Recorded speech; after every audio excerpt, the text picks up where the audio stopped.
morning, ma'am. ma'am. Good morning, ma'am. Good morning. Let's start our today's class.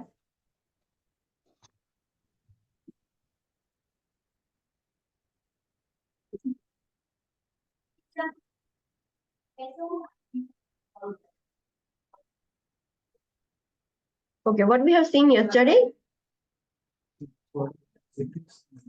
Depressive disorder, ECT, and schizophrenia. Yes, schizophrenia. So let's do a quick revision. What we have seen yesterday, we have seen depressive disorders. So what is depression? Yes.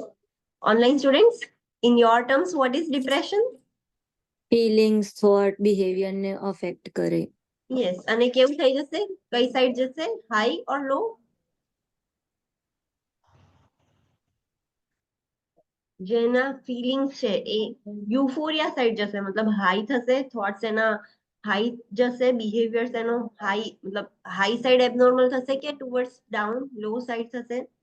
Low side. Law side થશે, એનું feelings બધું જ લો feel કરશે, બધું જ downward side જશે, તો that is the depression. આપણે અસેસમેન્ટ ફાઇન્ડિંગ તો પહેલા જ જોઈ લીધું હતું મેનિયા અને ડિપ્રેશન સાથે. હવે જે બી ક્લાયન્ટ એવું હોય કે જે ડિપ્રેશનને ડીલ ના કરી શકે તો એને મેજર ડિપ્રેસિવ ડિસઓર્ડર થઈ જાય, જે બહુ જ ડેલી લાઈફમાં મતલબ એવરી ડે દરરોજ એ ડિપ્રેશનમાં જ હોય. સો એ વધારે થઈ ગયું છે, ડિપ્રેશન બહુ વધારે વધી ગયું છે, તો that is major depressive disorder. આપણે એના સિમ્ટમ્સ જોયા હતા. Then we have seen its interventions. કોઈ બી ડિપ્રેશન વાળું પેશન્ટ હોય તો what important point you have to remember?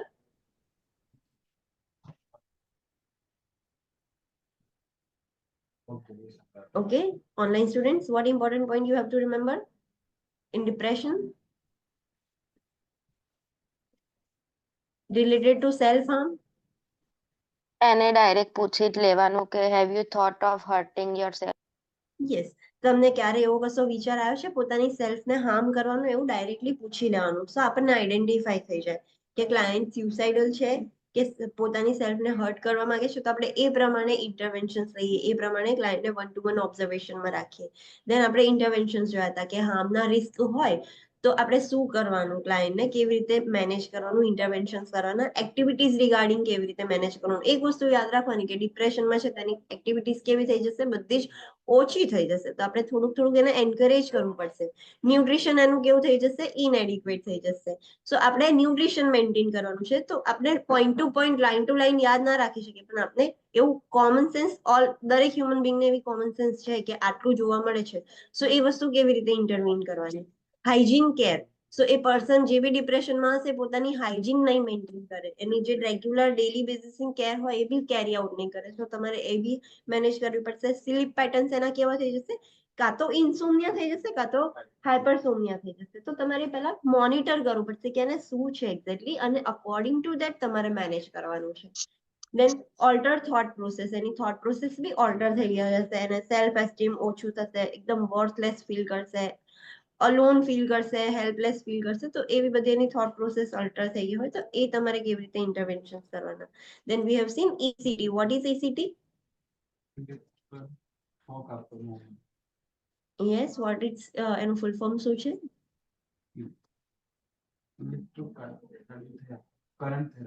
No. Electroconvulsive therapy. તો એમાં શું કરવામાં આવે? ઓકે, અને એનાથી શું થશે?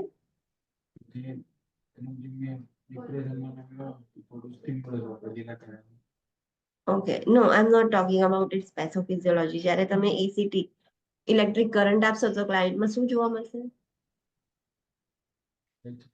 સીઝર્સ આવશે. યસ. ઓનલાઈન સ્ટુડન્ટ્સ, આજે કેમ બોલતા નથી કોઈ? Online students, Yes, ma'am. Yes. What do you mean by ECT?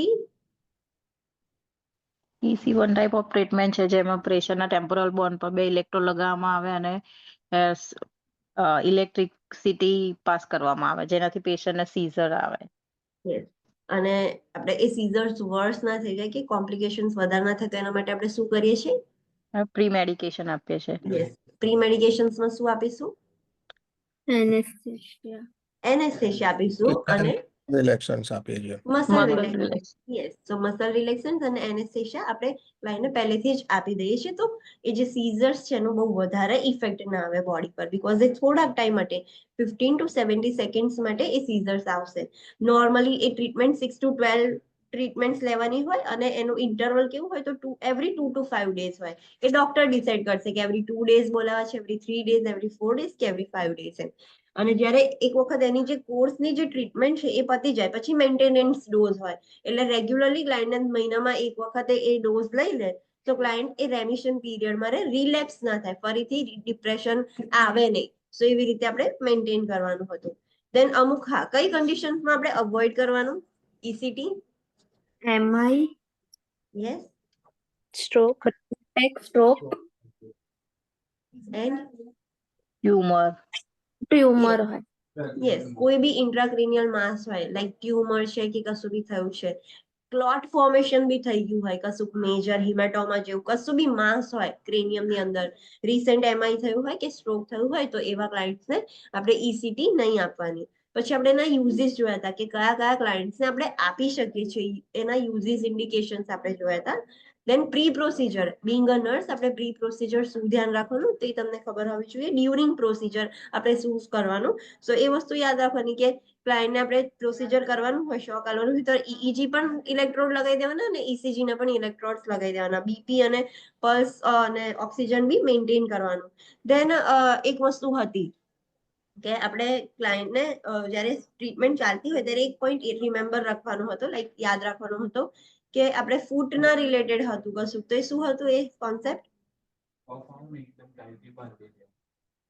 Ankle આગળ બ્લડ પ્રેશર કફ મેઝર કરી દેવાનો, જેથી મેડિકેશન ત્યાં સુધી ના જઈ શકે, એટલે ડિફરન્શિએટ આપણે કરી શકીએ. યસ, સો જ્યારે આપણે ક્લાયન્ટને ECT શોક આપીશું તો ક્લાયન્ટને સીઝર્સ આવશે, પણ આપણે ઓલરેડી પહેલેથી મેડિકેશન્સ આપી છે એટલે સીઝર્સ એટલા બધા નહીં આવે, તો આપણને ખબર નહીં પડે. પણ એ ફૂટમાં આપણે બીપી કફ બાંધેલો હતો એટલે એ ફૂટમાં મેડિકેશન્સ નથી ગઈ, તો એ જે મસલ્સ છે એટલા ફૂટના મસલ્સ એ પ્રોપર સીઝર એક્સપિરિયન્સ કરશે. સો આપણને ખબર પડશે કે ઓકે આપણે જે થેરાપી આપી છે એમાં પ્રોપર સીઝર્સ આયા છે હવે. સો એ વસ્તુ ડ્યુરિંગ પ્રોસિજર આપણે એ વસ્તુ નોટ કરવાની, એ વસ્તુ ધ્યાન રાખવાનું કે આવું હોય છે એમાં. દેન પોસ્ટ પ્રોસિજર આપણે ઇન્ટરવેન્શન જોયા હતા of a nurse. Then potential side effects કે કોઈ બી ECT થેરાપી લે કોઈ બી પર્સન તો એને કયા સાઇડ ઇફેક્ટ થાય છે એ આપણે જોયું હતું. હવે જે ઇમ્પોર્ટન્ટ પોઈન્ટ છે એ શું હતો regarding depressive clients?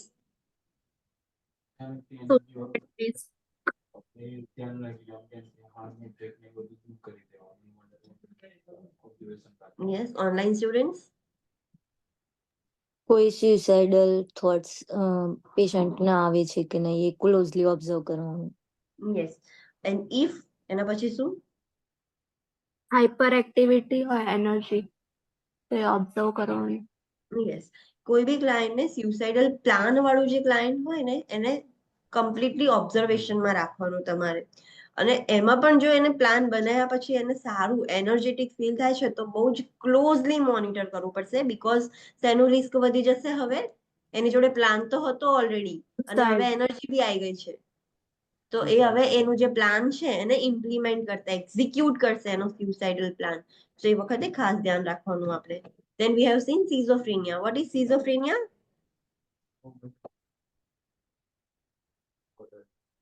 Yes.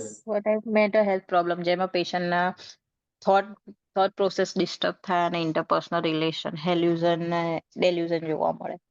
Kind of એવો ડિસઓર્ડર કે જેમાં બધા બહુ જ કન્ડિશન્સ જોવા મળે છે મેન્ટલ હેલ્થ પ્રોબ્લેમની અને બધા બહુ સિમ્ટમ્સ જોવા મળે છે, તો દેટ ઇઝ ધ સિઝોફ્રેનિયા. આપણે એનું અસેસમેન્ટ જોયું હતું કે કોગ્નિટિવ સિમ્ટમ્સ કયા હોય, negative symptoms, positive symptoms, depressive or other mood symptoms જોયા હતા. આ બધાના લીધે ક્લાયન્ટની ઇન્ડિવિજ્યુઅલ લાઈફ પર કયા કયા ડાયમેન્શન્સ પર અસર થાય છે, તો એ આપણે જોયું હતું. પછી ઈચ એન્ડ એવરી આપણે જોયું હતું કે ફિઝિકલ કેરેક્ટરિસ્ટિક્સ કયા ચેન્જ થઈ જાય છે, મોટર એક્ટિવિટીઝમાં શું ચેન્જ થાય છે. તો what is ઇકોલેલિયા?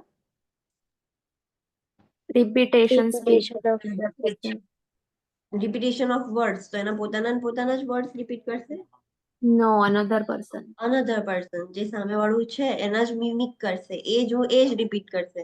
Then ઇકોપ્રેક્સિયા means Repeating of movement of another person. yes, repetitive movements of another person. Then bexiflexibility means જે જગ્યા પર બેઠો જેમને જેમ એમ કલાકો સુધી online student, what is basic Same. Flexibility?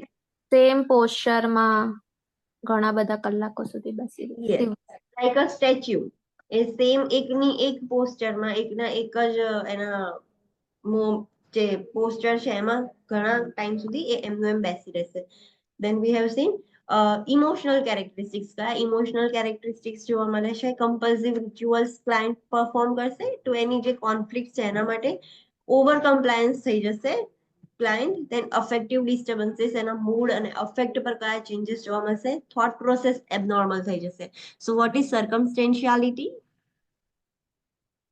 વાત કરવી ને બધી જે વાત ઉપર છે એટલે કે જે ક્વેશ્ચન પૂછ્યો ને એને રિપીટેડ નો નો પણ કર્યો હોય ને એના આન્સરના બદલે આજુબાજુને એને ડિટેલ્સ આપશે અને એક્સપ્લેનેશન આપશે એના રિલેટેડ.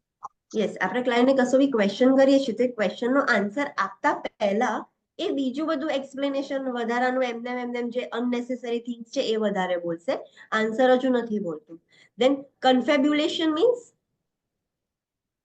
ફેન્ટાસી વર્ડમાં જ યસ, એ એના ફેન્ટેસી વર્લ્ડ વાળી જ સ્ટોરી તમને કહેશે. તમે એને કશો બી ક્વેશ્ચન કરશો તો એ એના ફેન્ટેસી વર્લ્ડમાં જ છે, એ જ બધું એનું કયા કરશે કે, અને તમને એવું લાગશે કે એકચ્યુઅલીમાં ક્લાયન્ટે પરફોર્મ કર્યું છે એટલું બધું આમ રિયાલિસ્ટિકલી એ કહેશે. So that is confabulation. Flight of ideas means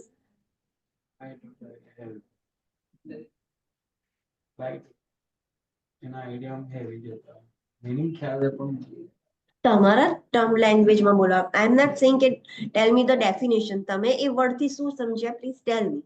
તમે તમારી રીતે જે બી સમજ્યા હોય. તમારે ત્યાં એક્ઝામમાં કોઈ તમારી જોડે કોઈ સુપરવાઇઝર કે કોઈ ટીચર બેઠા નહીં હોય કે તમને પૂછશે કે એક્સપ્લેન મી ધીસ. તમારે ખુદ અન્ડરસ્ટેન્ડ કરવાનું છે. તો what do you understand by flight of ideas?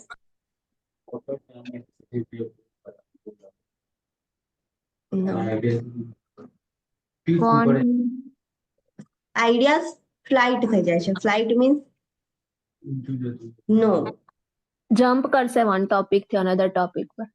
એના આઈડિયાઝ, ફ્લાઇટ ઓફ આઈડિયાઝ એટલે આઈડિયા કાઇન્ડ ઓફ એવું કહી શકીએ કે એના આઈડિયાઝ ઉડી જાય છે. એ બોલે છે, એક આઈડિયા આવ્યો, પછી એ આઈડિયા ઉડી ગયો, બીજો આઈડિયા આવ્યો, એ આઈડિયા ઉડી ગયો, ત્રીજો આઈડિયા આવ્યો. સો આઈડિયાઝ ચેન્જ થઈ જાય તો ટોપિક બી ચેન્જ થઈ જાય automatic. So flight of ideas મતલબ કે એના જે આઈડિયાઝ એ બોલવા માટે આવે છે એ નીકળી જાય છે, જતા રહે છે ને પછી બીજા આવે છે. તો that is flight of ideas. Looseness of association means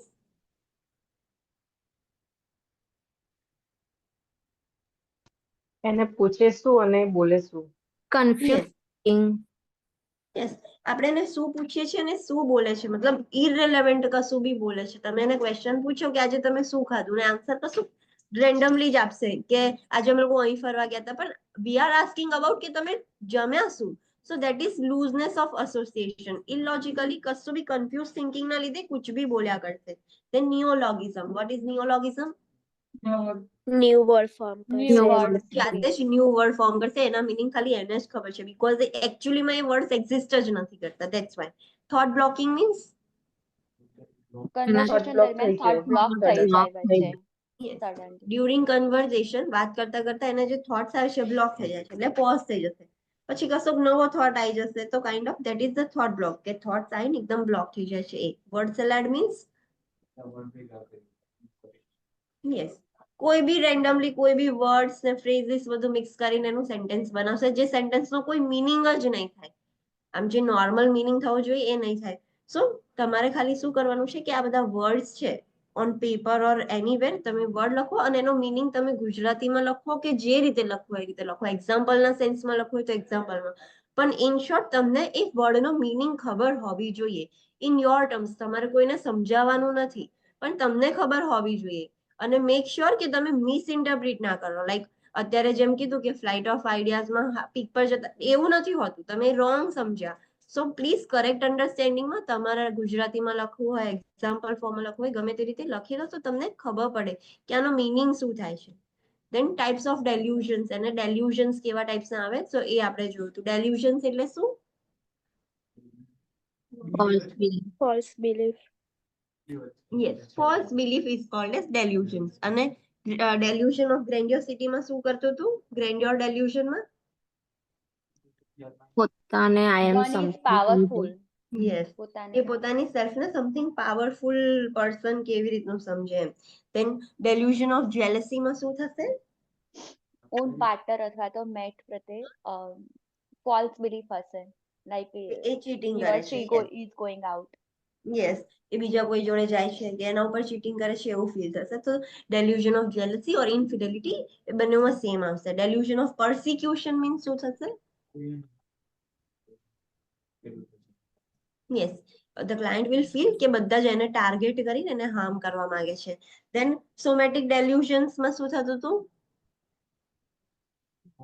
physical symptoms હશે નહીં પણ બટ એને થાય છે એવું પ્રિડિક્ટ કરે. યસ એને કોઈ ફિઝિકલ સિમ્ટમ્સ છે ને like somatic disorder somatic symptoms જેવું નથી પણ ક્લાયન્ટને એવી ફોલ્સ બિલીવ છે કે એને સોમેટિક સિમ્ટમ્સ થાય છે. ધેન આપણે ડેલ્યુઝન્સના ઇન્ટરવેન્શન્સ પણ જોયા હતા કે ડેલ્યુઝન હોય તો બિંગ અ નર્સ આપણે શું ઇન્ટરવેન્શન્સ જોવાના. પરસેપ્ચ્યુઅલ બી એના ડિસ્ટોર્શન જોવા મળે છે. એમાં ઇલ્યુઝન્સ પણ થાય. What is illusions? દોરી પડે સાપ સમજે. તો એને શું કહેવાય? You are correct, understanding proper correct છે પણ આઈ એમ જસ્ટ સેઇંગ કે ડેફિનેશન્સ કે મિસ ઇન્ટરપ્રિટેશન થાય. રિયલ કશીક વસ્તુ છે રિયાલિટીમાં કશુંક છે પણ એને મિસ ઇન્ટરપ્રિટ કરે છે. તમને એવી રીતે યાદ રહે તો એવી રીતે યાદ રાખવાનું કે દોરી પડી છે સાપ સમજે છે. That is called as illusions. Okay then hallucinations એટલે શું? ફાઈવ સેન્સ હોય તે ડિસ્ટર્બ થાય. ઊંઘ ના પાડે. યસ એના જે સેન્સીસ છે એમાં રિયાલિટીમાં એ કશું છે નહીં પણ એવા બધા એને હેલ્યુઝન્સ થાય છે કે સમથિંગ ઇઝ ધેર. તો એમાં 5 સેન્સીસ અફેક્ટ કરે છે. ઓડિટરી હેલ્યુસિનેશન્સમાં શું થાય? હિયરિંગ વોઇસ ક્લાયન્ટને એમનેમ રેન્ડમલી અવાજ આવશે. ટેક્ટાઇલ હેલ્યુસિનેશનમાં શું થશે? એને કોઈ કોઈ ટચ ટચ કરે છે. Yes, client will say કે someone is touching me. Then gustatory hallucination માં શું થશે? Yes. Online students? ટેસ્ટ નો એને different Yes. Then olfact, just a minute. Yeah. Olfactory hallucinations માં શું થશે? સ્મેલ એક્ઝિટ થશે. Yes. Yes, client ને smells ના hallucinations થશે. અને visual hallucinations માં શું થાય? કઈ હોય ના એને કોઈ દેખાશે. એકચ્યુઅલી માં પર્સન કે કશું છે નહીં પણ તો પણ એને દેખાશે. તો that is visual hallucinations. Then language and communication માં ડિસ્ટર્બન્સીસ જોવા મળશે. આપણે hallucination ના ઇન્ટરવેન્શન્સ પણ જોયા હતા. લેંગ્વેજ અને કમ્યુનિકેશન માં કેવા ડિસ્ટર્બન્સ જોવા મળશે? તો એલોજિયા મીન્સ બોલી નહીં શકે. Yes, that is Over poor speech. Yes, associative looseness એટલે બીજું નામ? Yes, looseness of association. એમાં શું થતું હતું?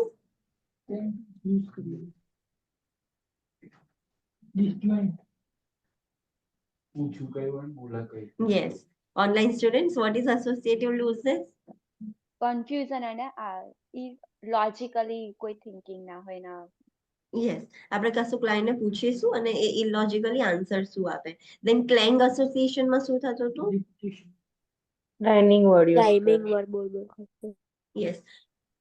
એ રાઇમિંગ વર્ડ્સ ને ક્યાંય મેચ નથી થતું બટ સ્ટીલ એ રિપીટ કર્યા કરે છે એવા રાઇમિંગ વર્ડ્સ ને. તો that is clang association. Echolalia means repeating repetition of word. another person's words. Yes. So આ બધું યાદ રાખવાનું. Mutism means absence of verbal speech. yes, client mute થઈ જશે. That is the mutism, absence of verbal speech. Neologism, નવા words. Yes. Pressured નવા words. speech. પરાણે બોલે. Yes. પરાણે બોલતું હોય એવું લાગશે client ને. Yes. Religiosity means એની વાતોમાં બહુ ધાર્મિકતા દેખાય. yes એ બોલશે ને તો આમ લાઈક એ ધર્મમાં જ વધારે આમ ઇન્વોલ્વ હોય ને એવી રીતની એની બધી વાતો હશે.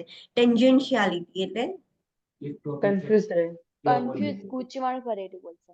યસ બીકોઝ એના એટલી બધી કન્ફ્યુઝન છે અંદર સો એ જે બધું બોલે છે ને બધું જ કન્ફ્યુઝ બોલે છે. આખા સ્ટેટમેન્ટ બી પૂરા નથી કરતો. એક સ્ટેટમેન્ટ અધૂરું પછી બીજું સ્ટેટમેન્ટ પછી પહેલા સ્ટેટમેન્ટનું અડધું બાકી રહેલું એ ચોથા પાંચમા સ્ટેટમેન્ટ આવે તો આખું કન્ફ્યુઝ કરીને આમ એમને રેન્ડમલી એ બોલશે. તો ધેટ ઇઝ ટેન્જન્શિયાલિટી. વર્બિગ્રેશન મીન્સ પર્પઝલેસ રિપીટિશન કર્યા કરે. યસ એક ના એક વર્ડ રિપીટ કર્યા કરે. Yes yes. સો સોરી તમે હમણાં કશું બોલ્યા એક્ઝામ્પલ આપ્યું? હા yes. Word salad means yes, અને એનું બીજું નેમ શું છે વર્ડ સલાડનું? Schizophrenia. સિઝોફેસિયા. યસ, તો સિઝોફેસિયા આવે તો પણ વર્ડ સલાડ સમજવાનું, અને વર્ડ સલાડ લખેલું હોય ક્વેશ્ચનમાં તો પણ આ જ સમજવાનું કે ક્લાયન્ટ બધું મિક્સ કરીને બોલે છે. Then we have seen interventions. કોઈ બી ક્લાયન્ટને સિઝોફ્રેનિયા હોય સો બીંગ અ નર્સ તમારે શું ઇન્ટરવેન્શન્સ કરવાના? એક્ટિવ હેલ્યુસિનેશન્સ હોય, એટલે એક્ટિવ હેલ્યુસિનેશન મીન્સ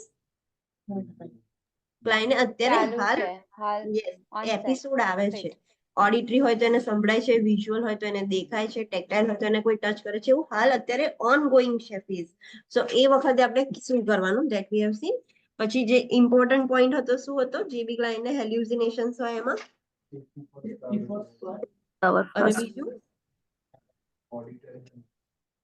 Safety. હા, Auditory hallucination યસ. હોય તો સો જે safety બી ક્લાયન્ટને માટે. હેલ્યુસિનેશન હોય એને સેફટી આપણે ખાસ પ્રાયોરિટી રાખવાની, અને મેક શ્યોર એન્શ્યોર કરી લેવાનું કે એને કોઈ ઓડિટરી હેલ્યુસિનેશન્સ તો નથી થતા ને? એને થાય છે તો પૂછવાનું કે શું થાય છે, એ તમને શું બોલે છે, શું કહે છે, એ પૂછવાનું. બીકોઝ ઓડિટરી હેલ્યુસિનેશન્સ એવા પણ હોય કે ક્લાયન્ટને એવું કહેશે કોઈ કે kill that person, harm that person, do this. તો એ પહેલેથી એન્શ્યોર કરી દેવાનું કે ક્લાયન્ટને પૂછવાનું કે ક્લાયન્ટ એવું કે મને કશું સંભળાય છે, અવાજ આવે છે, તો પૂછવાનું કે શું અવાજ આવે છે, કોઈ વાત કરે છે, શું કે છે, તો આપણને ખબર પડે કે કેવા એને હેલ્યુસિનેશન થાય છે. તો એ વસ્તુ જોવાનું કે કોઈ એવું કમાન્ડ તો નથી ને કે પોતાની સેલ્ફને હાર્મ કરે કે બીજાને. સો એ વસ્તુ ખાસ એન્શ્યોર કરી લેવાની કે એવું તો નથી ને. દેન ડેલ્યુઝન્સ હોય ત્યારે શું ઇન્ટરવેન્શન્સ કરવાના એ આપણે જોઈતું. So any doubt till this? No ma'am. Yes. The No, ma'am. Important tip is કે તમારે જે બી ન્યૂ વર્ડ્સ તમે આજે બધા જે લર્ન કર્યા છે એ તમારું જે બી સ્ટડી ટેબલ છે જ્યાં તમે વધારે ટાઈમ સ્પેન્ડ કરો છો ત્યાં તમારા અન્ડરસ્ટેન્ડેબલ લેંગ્વેજમાં, કે તમને જે રીતે ઇઝીલી ખબર પડે કે આનો મિનિંગ આ થાય છે, એવી રીતે લખીને એ સ્ટીક કરી દેવાનું. તો તમને ઇઝી રહે. જ્યારે તમે ક્વેશ્ચન સોલ્વ કરો ત્યારે તમારા વર્ડ આવે તો ત્યારે તમે ત્યાં આગળ તમને મોબાઈલ ફોન નહીં હોય કે લાવ હું ગૂગલ કરીને ચેક કરી લઉં what is the meaning of this word. So એ પહેલેથી જ એવી હેબિટ પાડો કે તમને ક્વેશ્ચન વાંચો તો એ વર્ડના મિનિંગ્સ ખબર પડે. સો do like this. Okay. Next is personality disorder. So let's start with the personality disorder. What is personality disorder?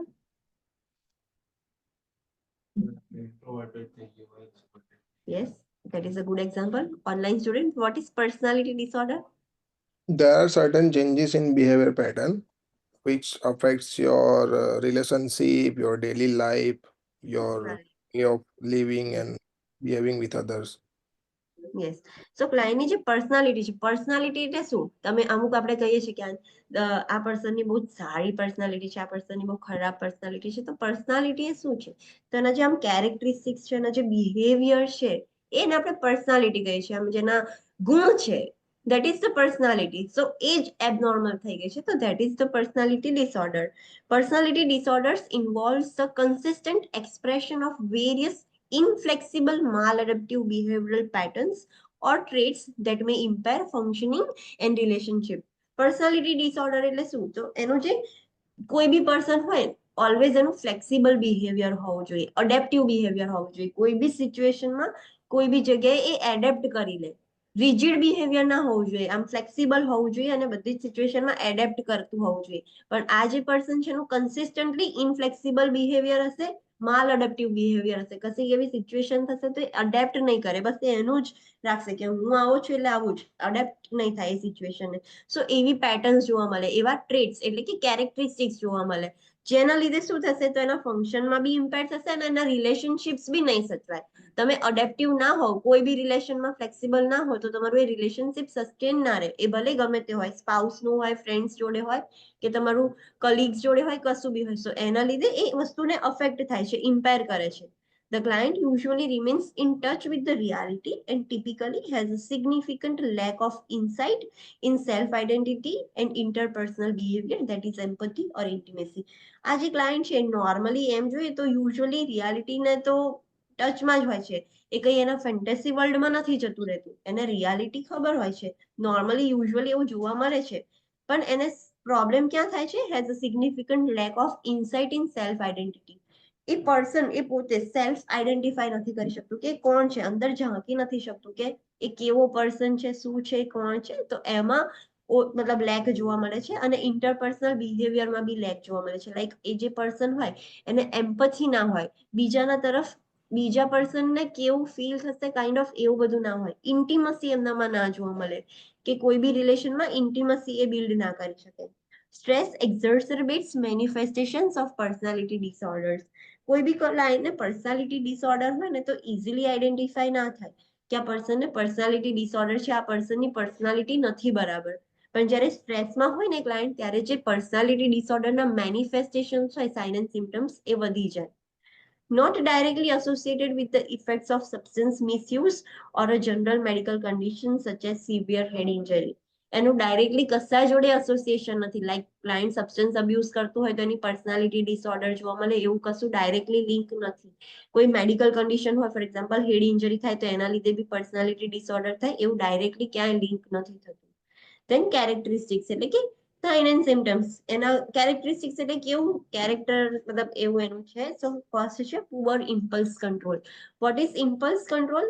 ઇમ્પલ્સિવનેસ આપણે જોયા વર્ડ, સો એ શું કહેવા માંગે છે?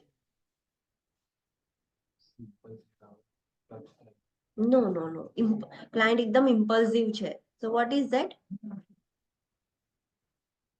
ઓનલાઈન સ્ટુડન્ટ આપણે વર્ડ, યસ, એમના હાઇપર થોટને એક્ટિવ. કંટ્રોલ ના કરે છે.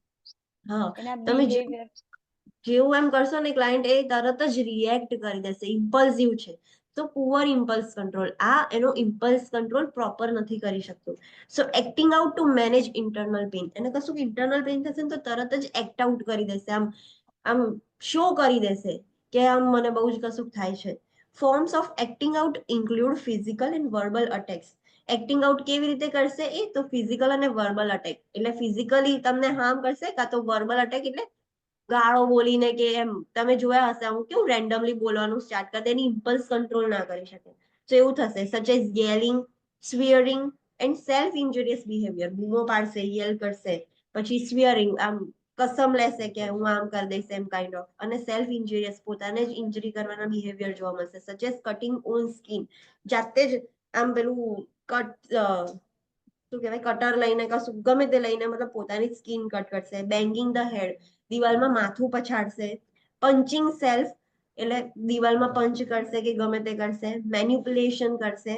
સબસ્ટન્સ અબ્યુઝ થઈ જશે એના લીધે. પ્રોમિક્યુશિયસ સેક્સ્યુઅલ બિહેવિયર, જે આપણે ઓલરેડી પહેલા જોયું હતું. What does that mean?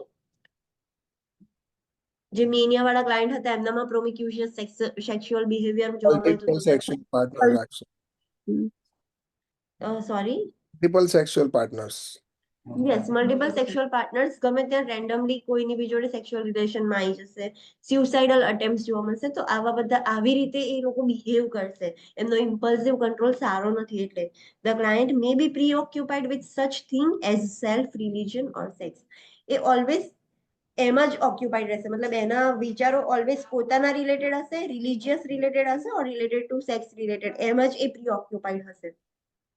Mood characteristics, એ જે લોકોને બી પર્સનાલિટી ડિસઓર્ડર હોય, એમના મૂડ્સ કેવા હોય, મૂડ રિલેટેડ કેવા કેરેક્ટરિસ્ટિક હોય, તો may experience abandonment and depression. Abandonment means abandon કરી દઈએ, એવું નહીં કહેતા આપણે. So what is abandonment? છોડી દેવું. યસ, એવું એક્સપિરિયન્સ કરશે, બધા એને છોડી દેશે. લાઈક આવું બિહેવિયર રાખે તો કોઈ બી પર્સન એને જોડે ના રાખે. સો એને એવું એક્સપિરિયન્સ થશે કે બધા એને છોડી દીધો છે, અને ડિપ્રેશન બી એક્સપિરિયન્સ કરશે. Moods May include રેજ, guilt, fear and emptiness. What is rage?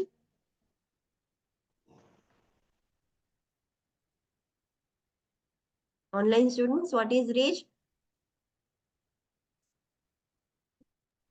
આમ બદલાની ભાવના એવું કહીએ ને, એ ગુસ્સો હોય કે પછી કંટ્રોલ બહાર પોતાની પર જ એને ગુસ્સો આવશે. યસ. યસ, હા, એટલે પોતાની પર જ આમ ગુસ્સો આયા કરશે કે હું કેમ આવો છું, આમ પોતા પર જ ફ્રસ્ટ્રેશન કાઢશે, અને ગિલ્ટ થશે, ફિયર અને એમ્પ્ટીનેસ, ખાલીપન જેવું લાગશે. તો આ બધા મૂડ્સ એનામાં જોવા મળશે.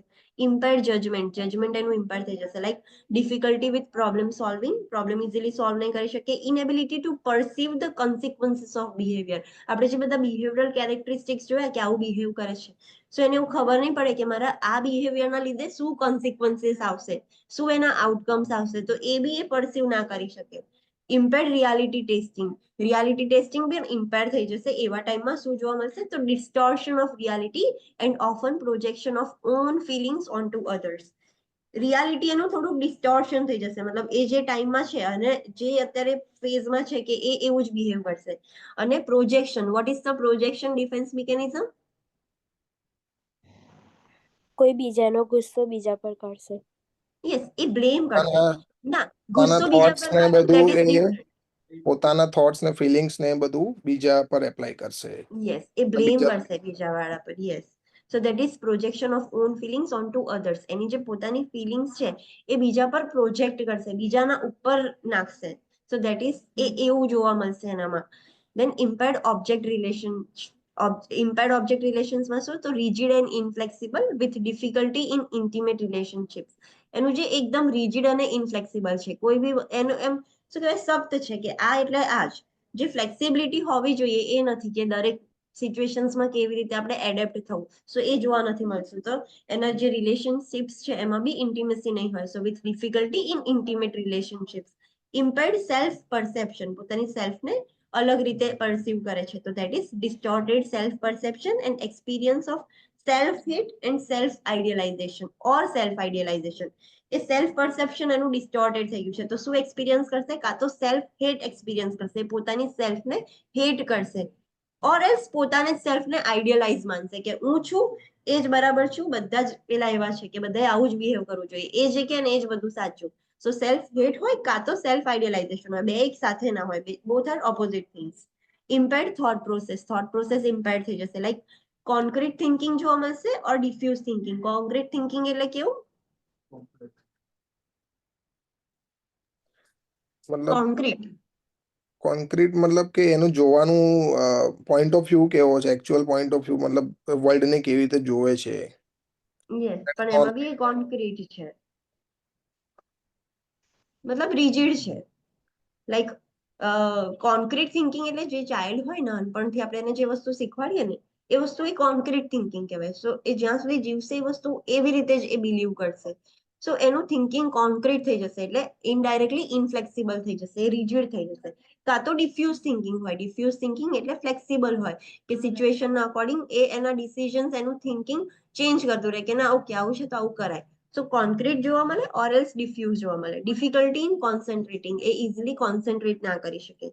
એન્ડ ઇમ્પેર્ડ મેમરી, એનું મેમરી ફંક્શન પણ ઇમ્પેર થઈ જશે. Then impaired stimulus barrier. So એમાં શું જોવા મળે? તો inability to regulate incoming sensory stimuli.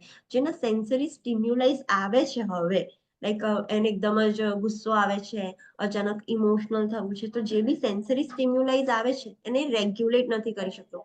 આપણે હેલ્ધી ઇન્ડિવિજ્યુઅલ, તમે કોઈ એવી જગ્યાએ બેઠા હોય, તમને ગુસ્સો આવે, ફોર એક્ઝામ્પલ ઓફિસમાં હોય, બોસ પર ગુસ્સો આવતો હોય તો તમે બોસ પર મારવાનું ચાલુ કરી દેશો? નો, વી રેગ્યુલેટ અવર સેન્સરી સ્ટિમ્યુલાઈ. આપણે કંટ્રોલ કરી શકીએ છીએ, એ લોકો રેગ્યુલેટ નથી કરી શકતા. ઇન્ક્રીઝ એક્સાઇટેબિલિટી, અચાનક જ એક્સાઇટેબિલિટી એકદમ ઇન્ક્રીઝ થઈ જશે.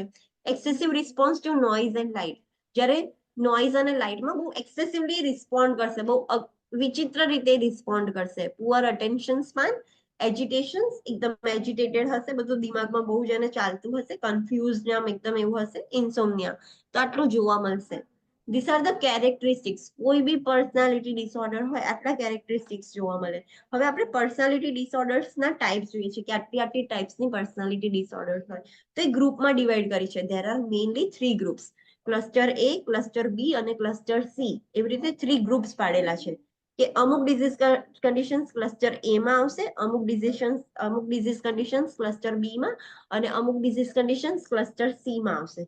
તો લેટ્સ સી ફર્સ્ટ કે ક્લસ્ટર એ ટાઈપના પર્સનાલિટી ડિસઓર્ડર્સ હોય એમાં કયા કયા ટાઈપના ડિસઓર્ડર આવે? તો એમાં બધા ઓડ ડિસઓર્ડર્સ આવશે, like schizoid personality disorder, schizotypal personality disorder and paranoid personality disorder. So આ ત્રણ જે ડિઝીઝ કન્ડિશન છે એ કયા ક્લાસિફિકેશનમાં આવે છે? ક્લસ્ટર એ. યસ, તો ક્લસ્ટર એ માં આવશે. તો હવે આપણે એક એક કન્ડિશન, એક એક ટાઈપના પર્સનાલિટી ડિસઓર્ડરમાં કયા કયા સિમ્ટમ્સ જોવા મળે છે એ જોઈએ. તો સીઝોઇડ પર્સનાલિટી ડિસઓર્ડર હોય તો એમાં શું જોવા મળે? કેમની ખબર પડે કે ક્લાયન્ટને સીઝોઇડ પર્સનાલિટી ડિસઓર્ડર છે?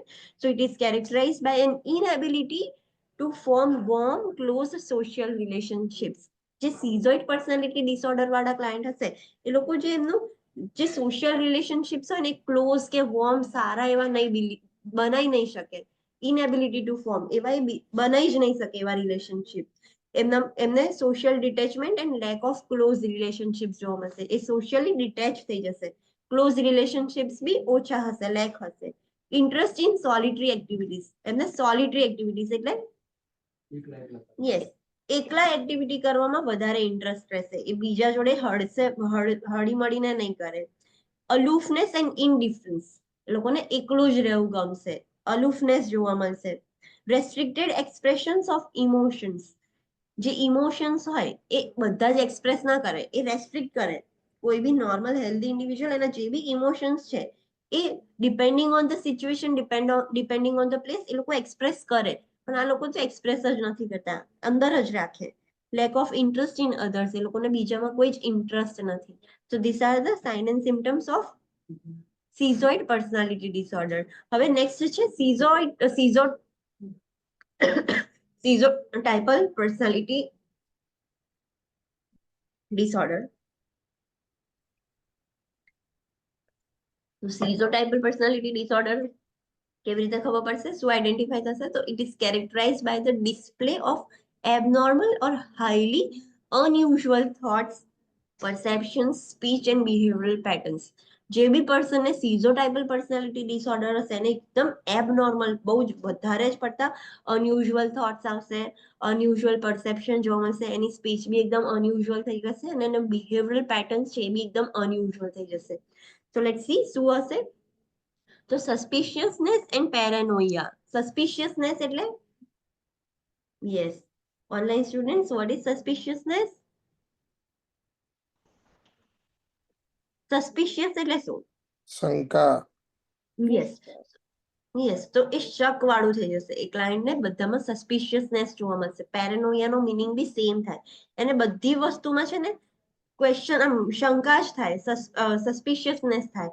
હવે એ પાર્ટનરને લઈને હોય કે પેલું મેં જેમ કીધું કે ખાવામાં બી કશું મિલાયેલું છે, કશું ક્રાઇમ, બે જોડ વાત કરતા હોય તો બી બધામાં સસ્પિશિયસનેસ થશે. તો એને પેરેનોયા પણ આપણે કહીએ છીએ. તો એ જોવા મળશે. Unable to understand how behaviour impact others. એ પોતે અન્ડરસ્ટેન્ડ નહીં કરી શકે કે બિહેવિયર્સ બીજાના ઉપર શું ઇમ્પેક્ટ કરશે. હું આવી રીતે બિહેવ કરીશ તો બીજા પર શું અસર પડશે એવું અન્ડરસ્ટેન્ડ ના કરી શકે. એક્સેન્ટ્રિસિટી. What is eccentricity? વિચિત્ર. Okay, other students. Strange behavior or unusual behavior, like એમાં odd behavior, strange. યસ, એક્સેન્ટ્રિસિટીમાં કેવું થશે કે એનું આમ લાઈક વિચિત્ર ટાઈપનો બિહેવિયર. એનું એનું જે એનું શું કહેવાય કે એનું એક થિંકિંગ છે જે રિજિડ છે, એના લીધે જેનું બિહેવિયર થશે ને એ એવી જ રીતનું હશે. લાઈક આપણે નહીં કહેતા કે ઇગોસેન્ટ્રિક હોય તો એ એના જ બાઉન્ડમાં રહીને બિહેવ કરે. સો એક્સેન્ટ્રિસિટી મતલબ એ એવી રીતે જ એના બિહેવ કરશે, એના ઓન થોટ્સને લઈને. એના જે થોટ્સ છે એ જેવી એની વિચારણા છે સેમ એના જ ડિપેન્ડ કરીને એ એવી રીતે જ અલગ રીતે જ એ બિહેવ કરશે. Then magical thinking. Magical thinking means magical વર્લ્ડમાં મતલબ એનું થિંકિંગ બી એવું જ હશે. Odd thinking and speech. એનું થિંકિંગ બી એકદમ ઓડ હશે અને સ્પીચ બી એવી જ હશે. રિલેશનશિપ ડેફિશિટ્સ જોવા મળશે. રિલેશનશિપ ઇઝીલી નહીં બનાવી શકે. બ્લન્ટેડ અફેક્ટ એટલે નો રિએક્શન. નો રિએક્શન. બ્લન્ટેડ અફેક્ટ એટલે કોઈ રિએક્શન જ નહીં હોય, એકદમ બ્લન્ટ હશે એનું મૂડ. એન્ડ રેક્લુઝિવનેસ. રેક્લુઝિવનેસ મીન્સ એકલું રહેવું ગમતું, બધાને જો નહીં ગમે. Isolated. કાઇન્ડ ઓફ કહી શકીએ આપણે. એક ક્લાયન્ટ છે ને ઇઝીલી કાઇન્ડ ઓફ આઇસોલેટેડ જ, ઇઝીલી બધા જોડે આમ જશે નહીં, આમ એકલું જ રહીને, હા, ઇન્ટ્રોવર્ટેડ કાઇન્ડ ઓફ પર્સનાલિટી ને એવું જોવા મળશે. So these are the characteristics of schizotypal personality disorder. હવે પેરેનોઇડ પર્સનાલિટી ડિસઓર્ડર એટલે એમાં શું થશે? So it is કેરેક્ટરાઇઝડ by suspiciousness and mistrust of others. એને આપણે પેરેનોયા કહીએ છીએ. જ્યારે સસ્પિશિયસનેસ હોય, બહુ જ શકી કાઇન્ડ ઓફ પર્સનાલિટી હોય જેની, જે બીજા પર ક્યારેય વિશ્વાસ જ ના કરે અને એના પર શક જ થાય, કોઈ બી પર્સન હોય, તો એને આપણે પેરેનોયા કહીએ છીએ, એના માટે પેરેનોયા વર્ડ છે. સો એવું એમનામાં જોવા મળશે. તો મે બી સસ્પિશિયસ એન્ડ ડિસ્ટ્રસ્ટિંગ. એ જે પર્સન હશે જેને પેરેનોઇડ પર્સનાલિટી ડિસઓર્ડર હશે, એકદમ સસ્પિશિયસ હશે, શકી હશે અને કોઈ પર ટ્રસ્ટ નહીં કરે, ડિસ્ટ્રસ્ટિંગ પર્સન હશે. મે બી આર્ગ્યુમેન્ટિવ. જ્યારે બી કશી મતલબ વાત હોય ને તો આર્ગ્યુમેન્ટિવ જ હોય, એ આર્ગ્યુમેન્ટ્સ પર જ આવી જાય. મે બી હોસ્ટાઇલ ઓર અલૂફ.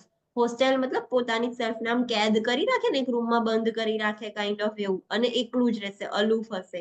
મે be rigid, critical and controlling of others. એકદમ રિજિડ હશે એની થિંકિંગ, લાઈક આમ સખ્ત હશે. હા, પેલામાં બી જે રેક્લ્યુઝિવનેસ છે એમાં બી એવું જ હોય, આમ એકદમ એ સખ્ત જ હોય આમ. એના માટે શું ગુજરાતીમાં વર્ડ, સખ્તી કાઇન્ડ ઓફ કહીએ ને એવી રીતના જ, એના એ રીઝનના લીધે એને એકલું પડી જાય છે, કોઈ એને બોલાવે નહીં કાઇન્ડ ઓફ એમ. તો આમાં બી એકદમ રિજિડ થઈ જશે, ક્રિટિકલ હશે એકદમ, અને એનો બિહેવિયર કેવો હશે, કંટ્રોલિંગ ઓફ અધર્સ, આમ લાઈક એને બધાને કંટ્રોલ જ કરવું હોય એવી રીતનું. મે હેવ થોટ્સ ઓફ ગ્રેન્ડિયોસિટી, અને એનામાં ચાન્સીસ છે, મે હેવ, એને ગ્રેન્ડિયોસિટીના થોટ્સ આવશે કે હું જ સૌથી પાવરફુલ પર્સન છું. Like the important point that you have to remember is, do not whisper or laugh in front of a client with paranoid personality disorder. Why? Because the client will think that you are talking about or laughing at them. This increases the paranoia. એવું કે છે કે જે પેરેનોઇડ personality disorder વાળા client હોય એમની સામે ક્યારેય ખુસુર પુસુર કરીને વાત નહીં કરવાની, એમની સામે જોઈને હસવાનું પણ નહીં.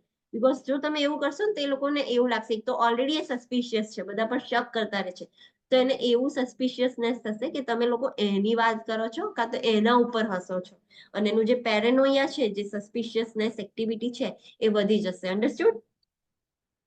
Yes ma'am. યસ. તો એ ઇમ્પોર્ટન્ટ પોઈન્ટ ખાસ યાદ રાખવાનું. હવે ઇન્ટરવેન્શન્સ, પેરાનોયા વાળું જે હોય એમાં શું ઇન્ટરવેન્શન્સ કરવાના? Let's see box 66.15. So provide a safe environment, assure the client that they will be safe. ક્લાયન્ટને એવી અશ્યોરિટી આલવાની કે એ સેફ છે, બીકોઝ એને શક થશે, આ બી મને મારવા માંગે છે, આ પણ મને આ કરવા માંગે છે, આ બધાને, આઈ એમ પ્રાઇમ મિનિસ્ટર, તો આ બધાને પ્રાઇમ મિનિસ્ટર બનવું છે ને એટલે મને મારવા માંગે છે, કાઇન્ડ ઓફ એવા જ કોઈ બી ઇરેગ્યુલર સસ્પિશિયસનેસ જોવા મળશે. Assess for suicide risk, diminish suspicious behavior such as whispering. Suspicious behaviour એનો ઓછો કરવાનો છે, લાઈક વિસ્પરિંગ ને એવું બધું નહીં કરવાનું. તો એનું ઓલરેડી સસ્પિશિયસનેસ ઓછું થશે. રિમેન કામ, નોન થ્રેટનિંગ અને નોન જજમેન્ટ. કામ રહેવાનું, બીવડાવવાનું નહીં, અને જજમેન્ટલ બી નહીં બનવાનું. Engage the client during brief but frequent interactions. ક્લાયન્ટને ફ્રીક્વન્ટલી ઇન્ટરેક્શન કરવાનું, પણ બહુ લાંબા લાંબા નહીં, બ્રીફ ઇન્ટરેક્શન્સ કરવાના, પણ ઘડી ઘડી કરાવવાના. એમાં બિઝી રાખવાનું ક્લાયન્ટ. એસ્ટેબ્લિશ અ ટ્રસ્ટિંગ રિલેશનશિપ. ક્લાયન્ટ ઇઝીલી કોઈના પર ટ્રસ્ટ નથી કરતું, સો ટ્રસ્ટિંગ રિલેશનશિપ બનાવવાનું, એસ્ટેબ્લિશ કરવાનું. Maintain a physical boundaries and avoid crowding the client. Physical boundaries બનાવી દેવાની કે આનાથી વધારે તમે આ વસ્તુ નહીં કરવાનું, આ નહીં કરવાનું, કાઇન્ડ ઓફ એવી રીતની બાઉન્ડ્રીઝ. અને ક્રાઉડિંગ, મતલબ એની આજુબાજુ ભીડ નહીં કરવાની, નહીં તો ભીડ કરશો ને તો અગેન ક્લાયન્ટને બધા શક થશે કે આ લોકો મારા વિશે વાતો કરતા હશે ને આમ તેમ. Promote increase self esteem. Self esteem એની ઇન્ક્રીઝ થાય એવી રીતે પ્રમોશન આપવાનું, પ્રમોટ કરવાનું. Respond honestly to the client. ક્લાયન્ટની જોડે ઓનેસ્ટલી જ રિસ્પોન્ડ કરવાનું.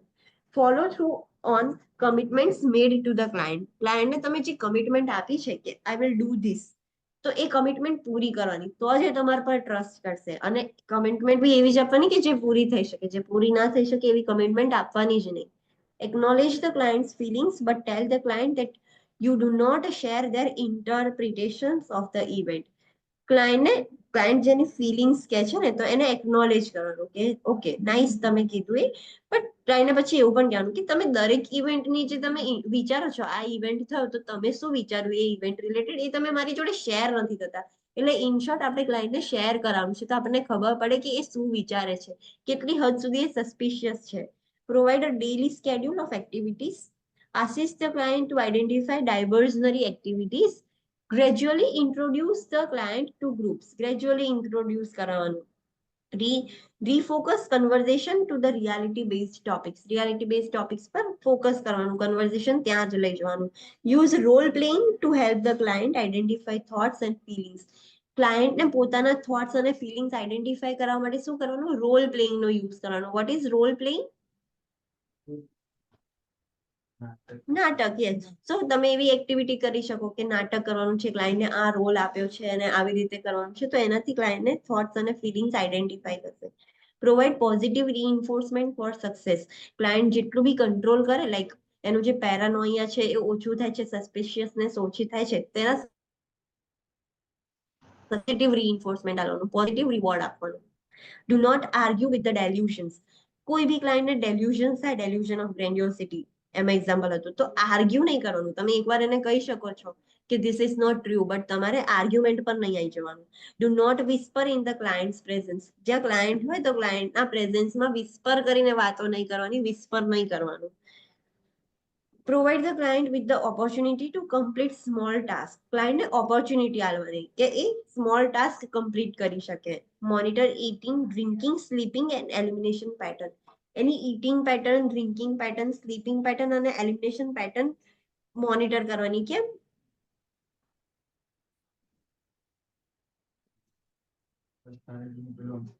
ચકલેલું છે તમે એમ ખાવાના આપે કે ઝેર મિલાયેલું. Yes yes.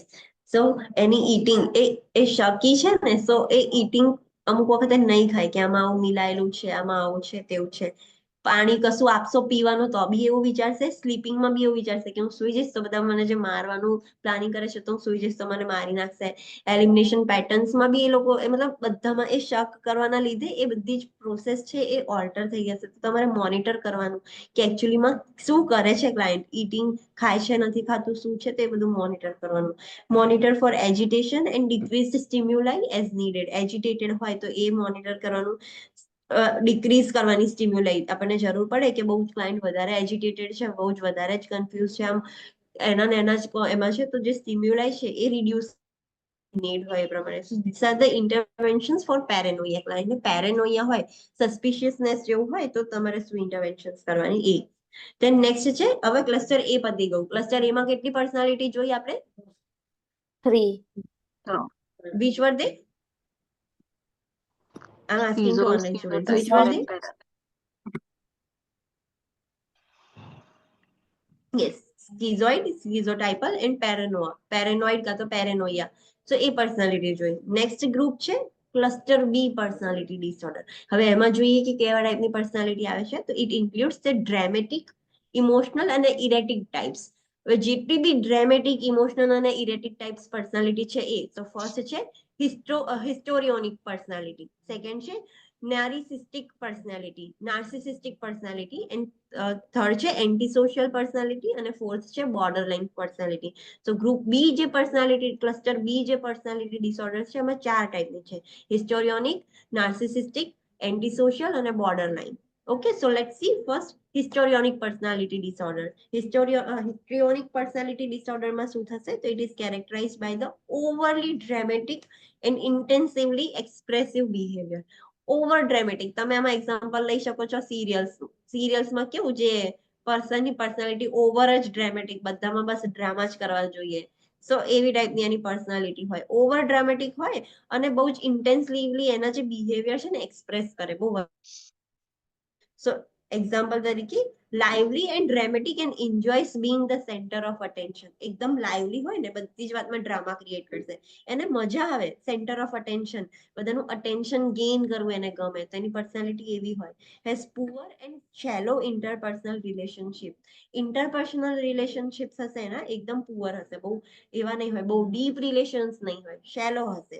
મે બી સેક્સ્યુઅલી સેડ્યુક્ટિવ ઓર પ્રોવોકેટિવ. એટલે એ કેવી હશે? એ જે બી પર્સન હશે, જે બી મેલ ઓર ફિમેલ હશે, એ કોઈ બી પર્સનને સેક્સ્યુઅલી સેડ્યુસ કરી શકે, પ્રોવોક કરી શકે to come in a sexual relationship. તો આ પર્સન એવું હશે. Dramatise personal life and may appear theoretical. એની પર્સનલ લાઈફનું ડ્રામા ક્રિએટ કર્યા કરશે, લાઈક મારામાં કશું આટલું હોય પ્રોબ્લેમ અને બહુ જ ઓવર એક્ઝેગ્રેટ કરશે, ડ્રામેટિક કરી દેશે એની પર્સનલ લાઈફ, થિયોરિટિકલ લાગશે આપણને. ઓવરલી કન્સર્ન વિથ ધ અપિયરન્સ. એને પોતાના અપિયરન્સ પર વધારે જ કન્સર્ન હશે કે હું કેવું લાગુ છું, કેવી લાગુ છું, કાઇન્ડ ઓફ. ઇઝીલી બોર્ડ, બહુ ઇઝીલી એ બોર થઈ જશે. તો આવી પર્સનાલિટી છે. This are the characteristics of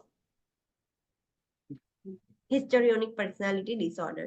Then next છે narcissistic personality disorder. So what is narcissistic personality disorder? So it is characterized by the increased sense of self-importance and preoccupation with the fantasies and unlimited success. એ પોતાના self importance, એના માટે એ પોતે જ important છે કે હું જ છું પહેલા, પોતાને પ્રાયોરિટી વધારે આપશે, સેલ્ફ ઇમ્પોર્ટન્સ એનામાં વધારે જોવા મળશે. અને શેનાથી એ પ્રીઓક્યુપાઈડ હશે? તેના ફેન્ટેસીસ થી, એના ડ્રીમ વર્લ્ડ થી, અને અનલિમિટેડ સક્સેસ, લાઈક એ બહુ જ સક્સેસફુલ છે અને કાઇન્ડ ઓફ એનાથી જ એ પ્રીઓક્યુપાઈડ હશે. સો એની સેલ્ફ એસ્ટીમ કેવી હશે? ફ્રજાઇલ હશે. ફ્રજાઇલ એટલે ઇઝીલી ચેન્જ થઈ જશે. લાઈક કશુંક સારું કામ કર્યું તો સેલ્ફ એસ્ટીમ બહુ વધે, એ પોતાની સેલ્ફ પર બહુ પ્રાઉડ કરશે. સેલ્ફ એસ્ટીમ એટલે કે સેલ્ફ પ્રાઉડ જે કહીએ એમ પોતા પર ગર્વ થયું. અને કશુંક એવું કામ થયું તો પાછું સેલ્ફ એસ્ટીમ ડાઉન થઈ જશે, પોતાના પર જ ક્વેશ્ચન માર્ક આવી જશે. તો એની સેલ્ફ એસ્ટીમ એકદમ ફ્રજાઇલ હશે. Need for admiration and inflation of accomplishment. એ કશુંક એકોમ્પ્લિશ કરે, કશુંક એવું હાસિલ કરે તો એને અડમાયર કરવું પડે, લાઈક આપણે તારીફ કરવી પડે. ઇન્ફ્લેશન, આમ ઇન્ફ્લેશન એટલે આમ બઢાવો આલવો પડે, એને એવું ગમે, એવું કરો તો ગમે એને. Overestimation of abilities and underestimation of contribution of others. એમ આપણે જોયું કે એને પોતા પર વધારે ઇમ્પોર્ટન્સ આપે છે. સો પોતાની એબિલિટીઝ નું ઓવર એસ્ટિમેટ કરે. આપણે નહીં કહેતા don't underestimate me, I can do this. So આ ઓવર એસ્ટિમેટ કરે, એને એવું લાગે કે હું બધું જ કરી શકું છું. તો ઓવર એસ્ટિમેશન કરે ઓફ સેલ્ફ એબિલિટીઝ. અને બીજાએ કન્ટ્રીબ્યુશન કર્યું હોય, બીજાએ કશીક હેલ્પ કરી હોય એને, તો એને અંડર એસ્ટિમેટ કરે કે મેં તો બધું જાતે જ કર્યું હતું, એને મને કશી હેલ્પ નથી કરી, kind of that. Lack of empathy and sensitivity to needs of others. બીજાની નીડ્સ ને કોઈ સેન્સિટિવિટી કે એમ્પથી ના હોય, કે બીજાને શું જોઈએ છે એવું કશું ના વિચારે, એમને બસ પોતાનો જ વિચાર આવે. So that is the narcissistic personality disorder. Next છે એન્ટી સોશિયલ પર્સનાલિટી ડિસઓર્ડર. એના નામથી જ ખબર પડે છે કે સોશિયલાઇઝ નહીં હોય, એન્ટી સોશિયલ છે. So it comprises a pattern of irresponsible and antisocial behavior. એનામાં irresponsible behavior હશે, antisocial behavior હશે, selfishness જોવા મળશે, and inability to maintain lasting relationships. Long lasting relationships ના maintain કરી શકે. Poor sexual adjustment, a failure to accept social norms. જે સોસાયટીએ norms બનાવ્યા હોય, લાઈક રૂલ્સ હોય કે સોસાયટીમાં તમારે આ સોસાયટીમાં રહેવું હોય, કમ્યુનિટીમાં રહેવું હોય તો આવી રીતે જ બિહેવ કરવું પડે. તો એ સોશિયલ નોર્મ્સ એક્સેપ્ટ ના કરે. And a tendency towards irritability and aggressiveness. એની ટેન્ડન્સી વધી જાય, ઇરિટેબલ ઇઝીલી થઈ જાય, અગ્રેસિવનેસ વધારે જોવા મળે. તો એના સાઇન એન્ડ સિમ્ટમ્સ શું છે? તો perceives the world as a hostile. એના માટે તો એવું જ કહેશે કે તમે દુનિયા આખી કેદમાં જીવે છે, લાઈક રૂલ્સ એન્ડ રેગ્યુલેશન્સમાં. તો એ વર્લ્ડને હોસ્ટાઇલ પરસીવ કરશે કે આખી દુનિયા કેદ છે. Lack of empathy or feelings of remorse. એટલે જે બી બીજા પર્સન્સ છે, લાઈક એમના જોડે એમ્પથીની ફિલિંગ નથી.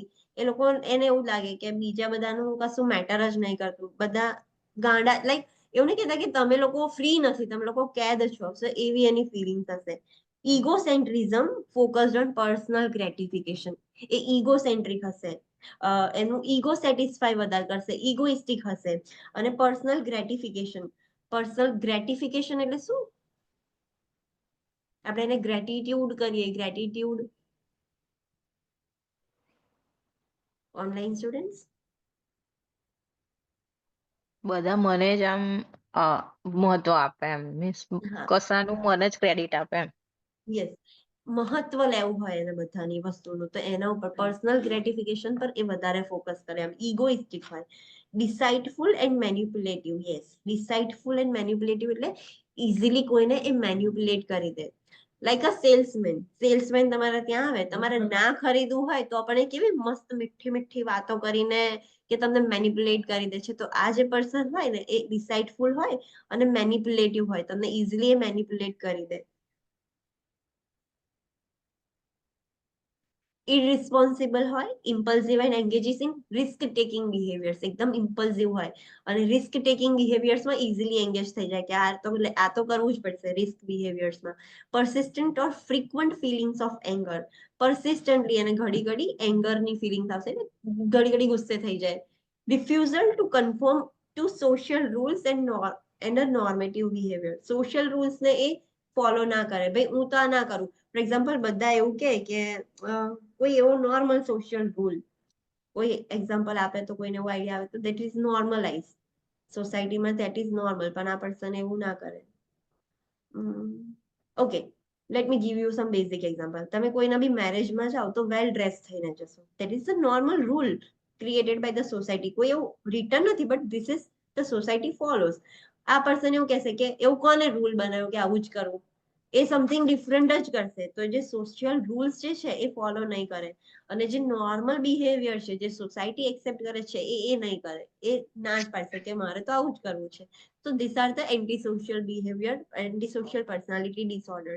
Next છે borderline personality disorder. So borderline personality disorder માં શું જોવા મળશે? તો it is characterized by instability in interpersonal relationships, unstable mood and self-image, and impulsive and unpredictable behavior. એનો જે interpersonal relationships છે એ સ્ટેબલ નહીં હોય, એના મૂડ અને સેલ્ફ ઇમેજ બી સ્ટેબલ નહીં હોય, અને એકદમ ઇમ્પલ્સિવ હશે અને અનપ્રિડિક્ટેબલ બિહેવિયર હશે. ક્યારે કેવું બિહેવ કરી દે એ તમે પ્રિડિક્ટ નહીં કરી શકો. સો પુઅર સેલ્ફ રિગાર્ડ ઓર અનસ્ટેબલ સેલ્ફ ઇમેજ. પોતાનું સેલ્ફ ઇમેજ, પોતાના ઉપર એને ક્વેશ્ચન માર્ક થયા રહે કે હું શું છું, મતલબ kind of any self image જ અનસ્ટેબલ છે. એનું સેલ્ફ રિગાર્ડ શું છે, એનું વર્થ શું છે, એ પુઅર છે. Unstable and intense personal relationship. જેના પર્સનલ રિલેશનશિપ છે એકદમ શું કહેવાય, અનસ્ટેબલ છે. અને ઇન્ટેન્સ એટલે ઝઘડા થયા કરે, કેવી સિચ્યુએશન બહુ જ ઇન્ટેન્સ થઈ જાય બે પર્સન વચ્ચે, તો એના જે બી પર્સનલ રિલેશનશિપ્સ છે ને બહુ જ ઇન્ટેન્સ છે, બહુ જ ઝઘડા થયા કરે ને એવું બધું થયા કરે, નોર્મલ નથી. Lack of empathy towards the needs and feelings of others. Empathy એનામાં જોવા નહીં મળે. બીજાની નીડ્સ, બીજાની ફિલિંગ્સ પર એને કશે જ કન્સર્ન્સ નથી, એમ્પથી નથી એનામાં. Extreme shift in mood. એના મૂડ ઇઝીલી શિફ્ટ થઈ જાય ઘડીકમાં, મતલબ ગુસ્સે થઈ જશે, હેપી થઈ જશે, સેડ થઈ જશે, એવી રીતનું. ઇમ્પલ્સિવ હશે, ઇઝીલી રિએક્ટ કરી દેશે. Self damaging behaviour such as cutting. પોતાને સેલ્ફને ડેમેજ કરવાનું કરશે. Engages in a risk taking behaviours. Risk taking બિહેવિયરમાં લેશે argumentative and hostile in response to perceived slights or insult. Yes, અગર એની કોઈ ઇન્સલ્ટ કરે, કાં તો કશુંક મસ્તીમાં બી એને શું કરે કે આમ આપણે કહીએ ને, આપણે ફ્રેન્ડ્સમાં કેવું મસ્તીમાં સામેવાળાની ઇન્સલ્ટ કરીએ એવું. સો અગર એ એવું પરસીવ કરે કે એની ઇન્સલ્ટ થઈ છે, તો એ આર્ગ્યુમેન્ટિવ થઈ જશે, આ ઝઘડવા બેસશે, આર્ગ્યુમેન્ટ કરવા બેસશે, ઓર એલ્સ હોસ્ટાઇલ થઈ જશે, એટલે બંધ થઈ જશે, પોતાની સેલ્ફને લોક કરી દેશે. સો એ ઇન્સલ્ટ્સને આવી રીતે રિએક્ટ કરે છે, એવી રીતે રિસ્પોન્ડ કરે છે. મેન્યુપ્યુલેશન જોવા મળશે, એ બી મેન્યુપ્યુલેટ કરી શકે છે. Intense feeling of anxiety in response to stress. સ્ટ્રેસમાં બહુ જ વધારે પડતું જ એન્ઝાઇટી જોવા મળશે. Chronic feeling of emptiness and intense fear of being rejected. એ લોકોને રિજેક્શન એ લોકો ફેસ ના કરી શકે. એમને એવું કે બધા જ મને એક્સેપ્ટ કરે, તો જ્યારે બી રિજેક્ટ થઈ જાય કે એવું થઈ જાય, તો એમાં એ લોકોને એકદમ બહુ જ વધારે એમ્પ્ટીનેસની ફિલિંગ આવે, ડર લાગે કે મને રિજેક્ટ તો નહીં કરી દે ને કોઈ. તો એવી પર્સનાલિટી હોય એ લોકોને. સ્પ્લિટિંગ પર્સનાલિટી, સ્પ્લિટિંગ જોવા મળે એમનામાં. સ્પ્લિટિંગ એટલે શું? તો આપણે એવું કહીએ છીએ કે બ્રિટિશર્સે આવીને ડિવાઈડ એન્ડ રૂલ કર્યું, ભાગલા પાડીને રૂલ કર્યું. તો આ બી એવું જ કરશે. આ જે પર્સન હોય, જે લોકોનામાં બોર્ડરલાઇન પર્સનાલિટી હોય, તો it sees others as all good or all bad. એ બીજાને કેવી રીતે જોવે, આ એક સારો છે ને ખરાબ છે. એવું નહીં કે દરેક પર્સનમાં સારી વસ્તુ હોય, ગુડ અને બેડ બંને હોય. કોઈ બી પર્સન હોય એમાં ગુડ હેબિટ્સ બી હોય ને બેડ હેબિટ્સ બી હોય. કમ્પ્લીટલી ગુડ કે કમ્પ્લીટલી બેડ ના હોય, બટ એ બીજાને ઓલ ગુડ જોશે કાં તો ઓલ બેડ જોશે. આખું કમ્પ્લીટલી આખો સારો જ છે અને આખો ખરાબ છે, એવી રીતે જ જોશે. And creates conflict between individuals by playing one on another against another. બે જણ વચ્ચે ઝઘડા કરાવશે, કોન્ફ્લિક્ટ કરાવશે, બેને મતલબ એકબીજાની સામે પ્લેઇંગ કરીને ઝઘડાવશે બે જણ, એટલે સ્પ્લિટ કરશે, તોડાવશે. સો આવા ટાઈપના બિહેવિયર્સ એનામાં જોવા મળે. સો ધીસ ઇઝ ધ કયું ગ્રુપ હતું? Cluster B. Cluster B type of personality disorders. એમાં કયા કયા જોયા આપણે? Borderline, autosocial, antisocial, narcissistic. Yes. Online students, cluster B માં આપણે કેટલા પર્સનાલિટી ડિસઓર્ડર્સ જોયા?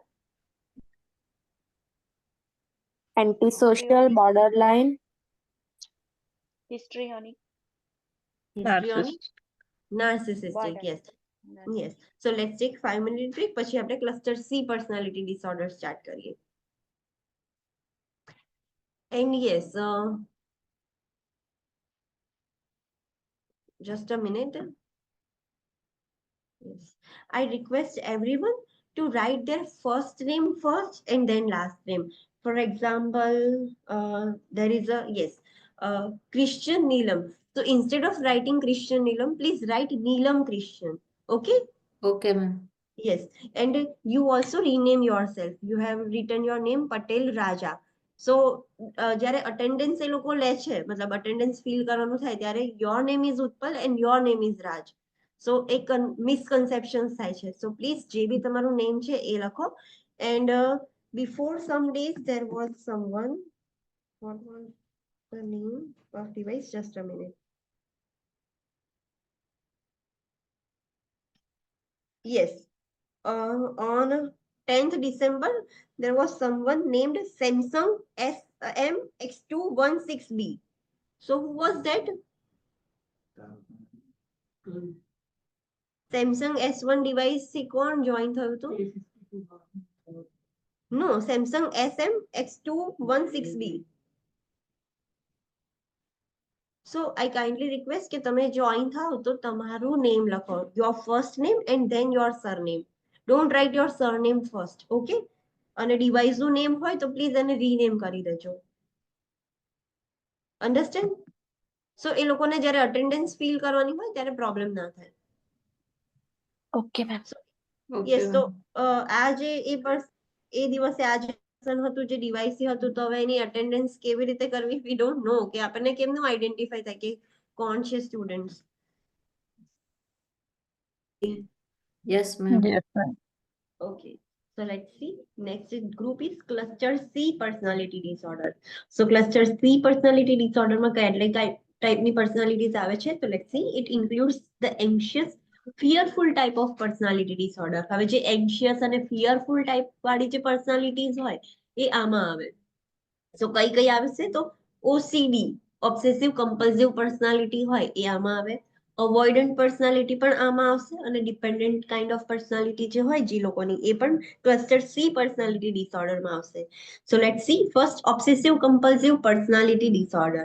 So it is characterized by difficulty in expressing warm and tender emotions, perfectionism, stubbornness, and a need to control others, and a devotion to work.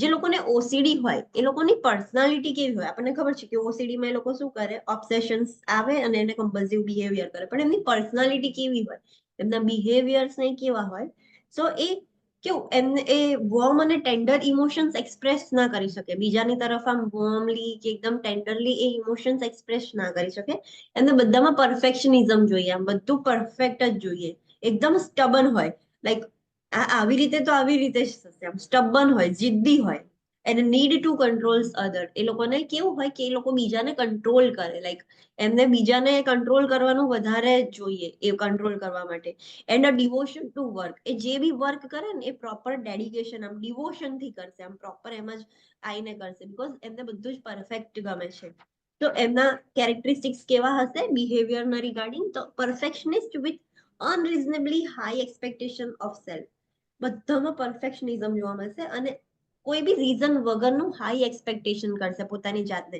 કે મારે જે બી work કરું એકદમ પરફેક્ટ જ હોવું જોઈએ inflexible and preoccupied with details and rules એકદમ ઇનફ્લેક્સિબલ હોય એકદમ સ્ટબન હોય એ ઇઝીલી ફ્લેક્સિબલ ના થઈ શકે અને પ્રીઓક્યુપાઇડ વિથ ડિટેલ્સ એન્ડ રૂલ્સ કોઈ બી કામ કરે એ પ્રોપર ડિટેલિંગ સાથે કરે રૂલ્સ એન્ડ રેગ્યુલેશન્સ થી જ કરે તો એ એવા હોય sense of self derived primarily from work like એ લોકોની એવી જ સેન્સ હોય કે એ વર્ક માટે જ work is the first priority like A work માટે જ આયા છે એમનું મેઇન કામ શું છે કે કશું બી વર્ક કરવું that is the main thing એ લોકો એવી એમની સેન્સ હોય social and personal relationship viewed as a secondary to work and productivity એમના માટે વર્ક અને પ્રોડક્ટિવિટી પહેલું આવે છે એ સોશિયલ રિલેશનશિપ્સ પર્સનલ રિલેશનશિપ્સ ને સેકન્ડ પોઝિશન પર રાખે છે એ લોકો એમને સેકન્ડરી જોઈએ છે પહેલા તો વર્ક અને પ્રોડક્ટિવિટી દેન સોશિયલ અને જે પર્સનલ રિલેશનશિપ છે એ સેકન્ડરી વસ્તુ છે, એ સેકન્ડ પોઝિશન પર છે. Difficulty with understanding the ideas, feelings and behaviours of other, એ બીજાની ફિલિંગ્સ ને આઈડિયાઝ ને અને બિહેવિયર્સ ને ઇઝીલી અન્ડરસ્ટેન્ડ ના કરી શકે. And engages in the rituals, એ રિચ્યુઅલ્સ કર્યા કરે, લાઈક રિપીટેડ બિહેવિયર્સ જે આપણે જોયા હતા એવા બધા બિહેવિયર્સ એ કર્યા કરે. દેન સેકન્ડ ટાઈપ છે avoidant personality disorder. Avoidant personality ડિસઓર્ડરમાં શું જોવા મળશે? તો it is characterise by social withdrawal and extreme sensitivity to potential rejection. એ લોકો સોશિયલી વિડ્રોવલ હોય, આમ સોસાયટીથી દૂર થઈ ગયેલા હોય, યસ, અને એમને શું કહેવાય કે બહુ જ સેન્સિટિવ હોય, રિજેક્શન ને લઈને એ રિજેક્શન ઇઝીલી હેન્ડલ ના કરી શકે, બહુ જ સેન્સિટિવ હોય. કોઈ બી એમને રિજેક્ટ કરે ને કશી બી વસ્તુમાં, સો એ બહુ જ સેન્સિટિવ હોય, extreme sensitivity to rejection. Feeling of inadequacy, એ લોકોને આમ એવું ફીલ થાય કે એ જોઈએ ને એવા છે નહીં, આમ ઇનએડિક્વેટ છે, આમ પ્રોપર નથી એ લોકો. Hyper sensitivity, hyper sensitive reaction, hyper sensitivity to reaction of others and poor reaction to criticism. જ્યારે બીજા કોઈ બી એમના પર રિએક્ટ કરે ને, for example just tell me કે મને અવોઇડન્ટ પર્સનાલિટી ડિસઓર્ડર છે, મારી પર્સનાલિટી આવી છે, સો કોઈ મારા પર રિએક્ટ કરશે ને તો હું હાઇપર સેન્સિટિવ થઈ જઈશ, લાઈક મને કહ્યું જ કેવી રીતે, આમ હાઇપર સેન્સિટિવ થઈ જવાશે. અને ક્રિટિસિઝમ કરશે, ક્રિટિસિઝમ મતલબ કે એને ક્રિટિસાઇઝ કરવું, એની શું કહેવાય કે એની મજાક કરવી કેવી રીતનું, એને જો ક્રિટિસાઇઝ કરે ને તો એને પુઅરલી રિએક્ટ કરશે. એવા પર્સનનું તમે મજાક ઉડાવો ને તો એ રિસ્પોન્ડ નહીં કરે, બસ આમ નીચું નાખીને જતું રહેશે, એ રિસ્પોન્ડ નહીં કરે, પુઅર રિએક્શન આપશે ક્રિટિસિઝમ ને, અને બીજાના જે રિએક્શન હોય ને એને બહુ જ હાઇપર સેન્સિટિવિટી લઈ લેશે. સોશિયલી આઇસોલેટ થઈ જશે, લેક ઓફ સપોર્ટ સિસ્ટમ, એના એવું મતલબ શું કહેવાય કે સપોર્ટ સિસ્ટમ નથી એવું બધું એને ફીલ થયા કરશે. So this is the avoidant personality disorder. Next છે ડિપેન્ડન્ટ પર્સનાલિટી ડિસઓર્ડર. તો એનું નેમથી જ ખબર પડે છે કે ઓલવેઝ ડિપેન્ડન્ટ રહેશે. તો like it is કેરેક્ટરાઇઝડ by the intense of by an intense lack of self-confidence, low self-esteem and inability to function independently. એનામાં સેલ્ફ કોન્ફિડન્સ બી બહુ જ ઓછો હશે, સેલ્ફ એસ્ટીમ બી એનું બહુ જ ઓછું હશે, અને એ કોઈ બી ફંક્શન, કશી બી વસ્તુ ઇન્ડિપેન્ડન્ટલી એ નહીં કરી શકે. Such that the individual passively allows others to make decisions and assume responsibility for major areas in the person's life. The dependent client has great difficulty in making decisions. એ એટલી હદ સુધી મતલબ શું કરશે કે બીજાને જ પોતાની લાઈફના ડિસિઝન હશે ને તો એ બીજાને કહેશે કે હું શું કરું, આમાં શું કરવું જોઈએ, બીજું જેમ કહેશે ને એમ જ કરશે, એ પોતે કશું જ નહીં કરે. એ પેસિવલી એટલે ઇનડાયરેક્ટલી બીજાને જ બધી ચોઇસીસ, એની રિસ્પોન્સિબિલિટીઝ એવું જ કહેશે. ફોર એક્ઝામ્પલ બે મતલબ એક કપલ હોય, એમાંથી હસબન્ડનું ચલો ડિપેન્ડન્ટ પર્સનાલિટી છે, તે ઓલવેઝ વાઇફના જ ડિસિઝન પર કહેશે કે તું જે કહે ને બરાબર, તું જ રિસ્પોન્સિબિલિટી લઈ લે કે શું કરવાનું, બધાની એની પર્સનલ લાઈફમાં બી શું કરવું શું નહીં બધા જ ડિસિઝન એ પેસિવલી બીજાને આપી દેશે, અને ખુદ કોઈ જ ડિસિઝન નહીં લઈ શકે. તો that is the dependent personality disorder. એ બીજા પર ડિપેન્ડન્ટ જ હોય, જાતે કશું ના કરે. સો ધીસ આપણે ત્રણેય ટાઈપ જોઈ લીધા, cluster A, cluster B, cluster C. Cluster એમાં 3 ટાઈપની પર્સનાલિટી ડિસઓર્ડર્સ હતા, સિઝોઇડ, સિઝોટાઇપલ, પેરેનોઇડ. ક્લસ્ટર બી માં કયા હતા? Histrionic, narcissistic, borderline, anti social. Then cluster C જોયું. ક્લસ્ટર સી માં કયા કયા ટાઈપના હતા?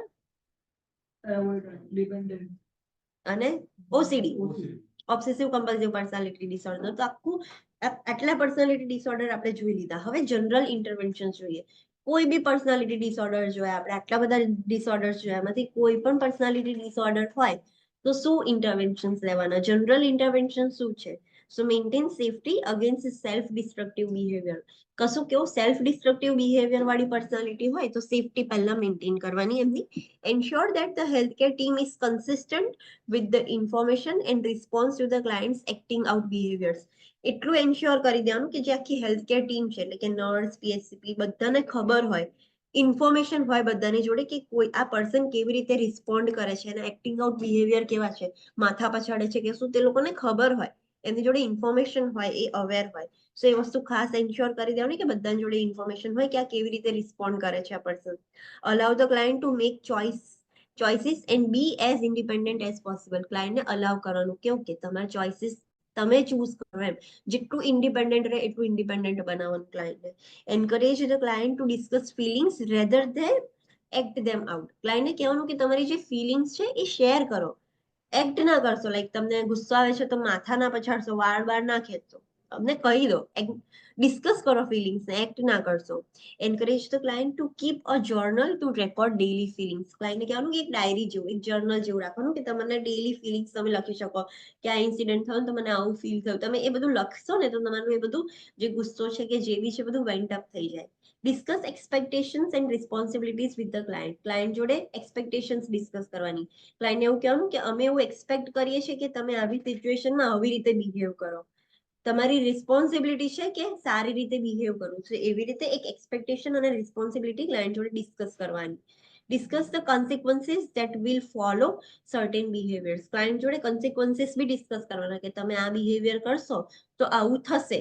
એવા કન્સિક્વન્સીસ એના જોડે ડિસ્કસ કરવાના.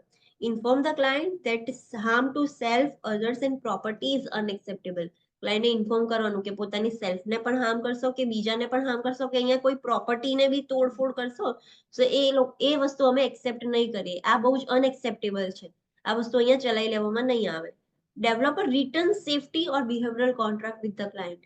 ક્લાયન્ટ જોડે કોન્ટ્રાક્ટ ડેવલપ કરવાનો. એમાં રિટર્ન સેફટી એટલે આટલી સેફટી તમારે ધ્યાન રાખવાનું છે, આટલો બિહેવિયર નથી જ કરવાનો, એવી રીતનો કોન્ટ્રાક્ટ લખાવડાવવાનો ક્લાયન્ટ જોડે આપણે ડેવલપ કરવાનું. Identify splitting behaviour. સ્પ્લિટિંગ બિહેવિયરમાં શું હતું? ઝઘડા કરાય બધા વચ્ચે. એ બે પર્સન વચ્ચે ઝઘડા કરાવતું હતું તો એ બિહેવિયર આઈડેન્ટિફાઈ કરવાનું, બીકોઝ એ બે જણને લડાવશે. Assist the client to deal directly with the anger. ક્લાયન્ટને હેલ્પ કરવાનું કે ગુસ્સો આવે છે તો ડાયરેક્ટલી ગુસ્સાને કેવી રીતે ડીલ કરવું. બીજું બધી જે એક્ટિવિટીઝ છે એ બધું નહીં કરવાનું. Encourage the client to participate in group activities and praise non manipulative behaviour. એવા જે ક્લાયન્ટ હોય એમને ગ્રુપ એક્ટિવિટીઝમાં પાર્ટિસિપેટ કરવા માટે એન્કરેજ કરવાનું. હવે ગ્રુપમાં પાર્ટિસિપેટ કરે તો આપણને ખબર છે કે કેટલાય પર્સનાલિટીમાં મેન્યુપ્યુલેટિવ બિહેવિયર, તો બીજાને ઇઝીલી મેન્યુપ્યુલેટ કરતો હતું આ કરવા માટે પેલું કરવા માટે. સો જ્યારે એ નોન મેન્યુપ્યુલેટિવ બિહેવિયર રાખે ગ્રુપમાં રહીને તો એની તારીફ કરવાની. સો એ નેક્સ્ટ ટાઈમ એને આમ એવું થશે કે ઓકે હું આવું બિહેવ કરું છું નોન મેન્યુપ્યુલેટિવ તો મારી તારીફ થાય છે, તો એ નેક્સ્ટ ટાઈમ એ જ વસ્તુ કરશે. Set and maintain limits to decrease the manipulative behaviour. Manipulative behaviour છે એનો બીજાને અફેક્ટ કરવા વાળો, બીજાને ઇઝીલી મેન્યુપ્યુલેટ કરવા વાળો, તો એમાં લિમિટ કરી દેવાનું કે આવું તમે ના કરી શકો, આવી રીતે બીજાને મેન્યુપ્યુલેટ ના કરી શકો. તો એવી રીતે લિમિટ સેટ કરવાની, મેન્ટેન કરવાની. Remove the client from group situation in which attention seeking behaviours occurs. કોઈ ગ્રુપ એક્ટિવિટી કે એવી સિચ્યુએશન આવી એમાં અટેન્શન સિકિંગ બિહેવિયર જેવું જોવા મળે છે તો ક્લાયન્ટને ત્યાંથી રિમૂવ કરી દેવાનું. બીકોઝ આ ક્લાયન્ટ એકદમ જે હિસ્ટોરિયોનિક ક્લાયન્ટ હશે ને એમ ડ્રામા ક્રિએટ કરશે અને અટેન્શન ગેઇન કરવાનું ટ્રાય કરશે, તો એવી સિચ્યુએશનમાંથી ક્લાયન્ટને લઈ જવાનું, હટાવી દેવાનું. Provide realistic praise for positive behaviours in social situations. કોઈ બી સોશિયલ સિચ્યુએશન્સમાં એ પોઝિટિવલી બિહેવ કરે તો એનું રિયાલિસ્ટિક પ્રેઝ કરવાની, એની તારીફ કરવાની, એને સારું લાગે એના લીધે તો પછી નેક્સ્ટ ટાઈમ એવું બિહેવ કરે. So this is kind of positive reinforcement. તમે પોઝિટિવ રિવોર્ડ આપો છો તારીફ કરીને. So that was all about personality disorder. આપણે different types of personality disorder જોયા અને એને કેવી રીતે જનરલાઇઝ ઇન્ટરવેન્શન શું કરવાના, કોઈ બી પર્સનાલિટી ડિસઓર્ડર હોય સો શું કરવાનું આપણે એ જોયું. Next condition that is neuro developmental disorder. Neuro developmental એટલે જે ડેવલપમેન્ટ થવું જોઈએ એના ડિસઓર્ડર છે. તો એમાં ફર્સ્ટ છે ઓટિઝમ સ્પેક્ટ્રમ ડિસઓર્ડર. જે ઓટિઝમ ડિસઓર્ડર છે એ ચાઇલ્ડમાં જોવા મળે છે, તો દેટ્સ વાય ચેપ્ટર 39 એ પીડિયાટ્રિક્સનું ન્યુરોલોજીકલ જે કન્ડિશન વાળું જે ચેપ્ટર છે એમાં ડિટેલમાં આપેલું છે, તો આપણે એ વખતે સ્ટડી કરવાનું થશે. એન્ડ નેક્સ્ટ છે attention deficit hyper activity disorder. એ પણ ચાઇલ્ડમાં જ વધારે જોવા મળે છે, એ પીડિયાટ્રિક્સમાં વધારે જોવા મળે છે, એડલ્ટમાં નથી એટલું જોવા મળતું. સો એ પણ આપણે ચેપ્ટર 39 જે પીડિયાટ્રિકમાં છે ત્યારે આપણે સ્ટડી કરીશું. નેક્સ્ટ છે neuro cognitive disorder. Neuro cognitive disorder મતલબ કે હવે it is related to the cognition, thinking ના રિલેટેડ છે. સો એમાં ફર્સ્ટ ટાઈપ છે dementia and Alzheimer's disease. What is dementia?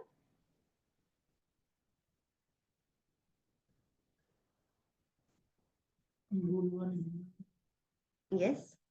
Online students, what is dementia? Memory loss. Memory loss. And what is Alzheimer's? A memory loss જ છે પણ એ irreversible છે. અને dementia reversible છે? Dementia A one time of symptom અને પેલું disease છે. Yes, હા, that is the correct. Dementia એટલે કે એક મેમરી લોસ થઈ જવું એને ડિમેન્શિયા કહેવાય. અને અલ્ઝાઇમર્સ ડિઝીઝ એક કાઇન્ડ ઓફ ડિઝીઝ છે કે જેના લીધે ડિમેન્શિયા થાય છે. અલ્ઝાઇમર્સ ડિઝીઝમાં શું થાય કે જે બ્રેન હોય એજના લીધે ધીરે બ્રેન ધીરે ધીરે ડીજનરેટ થવા લાગે. લાઈક શું કહેવાય, ઘસાઈ ગયું, નાનું થઈ ગયું, કાઇન્ડ ઓફ એવું જોવા મળે. તમે જે અલ્ઝાઇમર્સ ડિઝીઝ વાળા લોકોનું બ્રેનની તમે સીટી સ્કેન કે MRI કરશો ને તો નાનું દેખાશે, બધું ઘસાઈ ગયેલું આમ એવું દેખાશે. સો એક કાઇન્ડ ઓફ ડીજનરેટિવ ડિઝીઝ છે બ્રેનનો, જેના લીધે ડિમેન્શિયા જોવા મળે છે. So dementia is a memory loss. એમાં ક્લાયન્ટ થિંક બી ના કરી શકે, જજમેન્ટ બી ના લઈ શકે, કશું જ ના થઈ શકે. That is dementia. તો એ જે સિમ્ટમ્સ છે એ કેમ થાય? તો એ અલ્ઝાઇમર્સ ડિઝીઝના લીધે પણ થાય, પછી વેસ્ક્યુલર ડિમેન્શિયાના લીધે, તો બ્લડ સપ્લાય બ્રેન સુધી નથી પહોંચતો તો એના લીધે બી આ બધા પ્રોબ્લેમ્સ થાય. સો ડિમેન્શિયા એક કાઇન્ડ ઓફ સિમ્ટમ્સ છે, સાઇન્સ છે કે જેમાં મેમરી લોસ જોવા મળે, ક્લાયન્ટનું જજમેન્ટ પ્રોપર ના હોય, ક્લાયન્ટનું થિંકિંગ પ્રોપર ના હોય. અને અલ્ઝાઇમર એક ડિઝીઝ છે. અલ્ઝાઇમર ડિઝીઝને લીધે ડિમેન્શિયા થઈ શકે છે. Understood vote is the difference? So dementia is a syndrome with progressive deterioration in intellectual functioning secondary to structural or functional changes. ક્લાયન્ટના બ્રેનમાં સ્ટ્રક્ચરલ ચેન્જીસ થયા છે કે ફંક્શનલ ચેન્જીસ થયા છે? બ્રેનનું સ્ટ્રક્ચર હવે બરાબર છે, પણ due to lack of blood supply કે કશું બી અંદર બીજો પ્રોબ્લેમ થયો છે, એના લીધે ફંક્શન્સ એના ચેન્જ થઈ ગયા છે.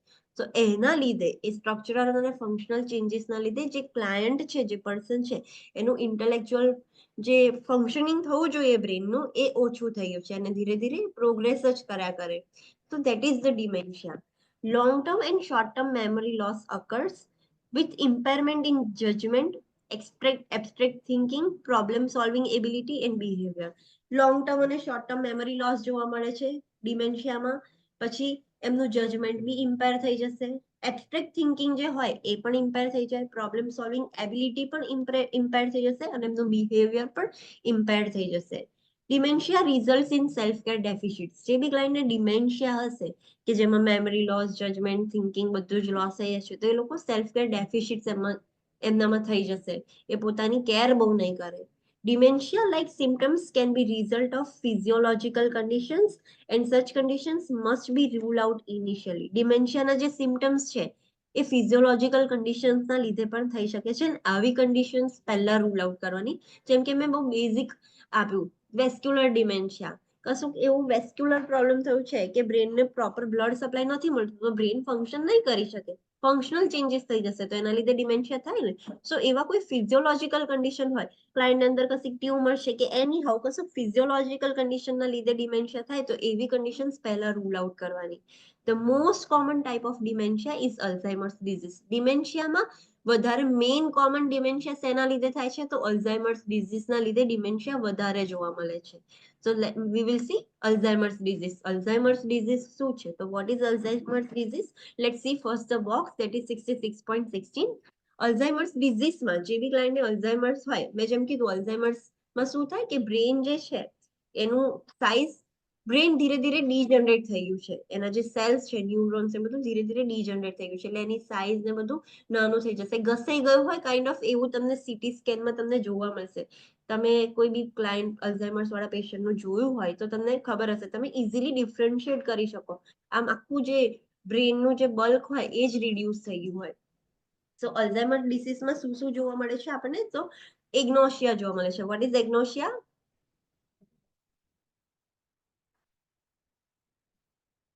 આ વસ્તુ આપણે નર્વસ સિસ્ટમમાં બી ભણ્યા હતા, પેરાલિસિસમાં, સ્ટ્રોકમાં. Failure to recognize or identify familiar objects despite intact sensory function. એનો સેન્સરી ફંક્શન ઇમ્પેર્ડ છે.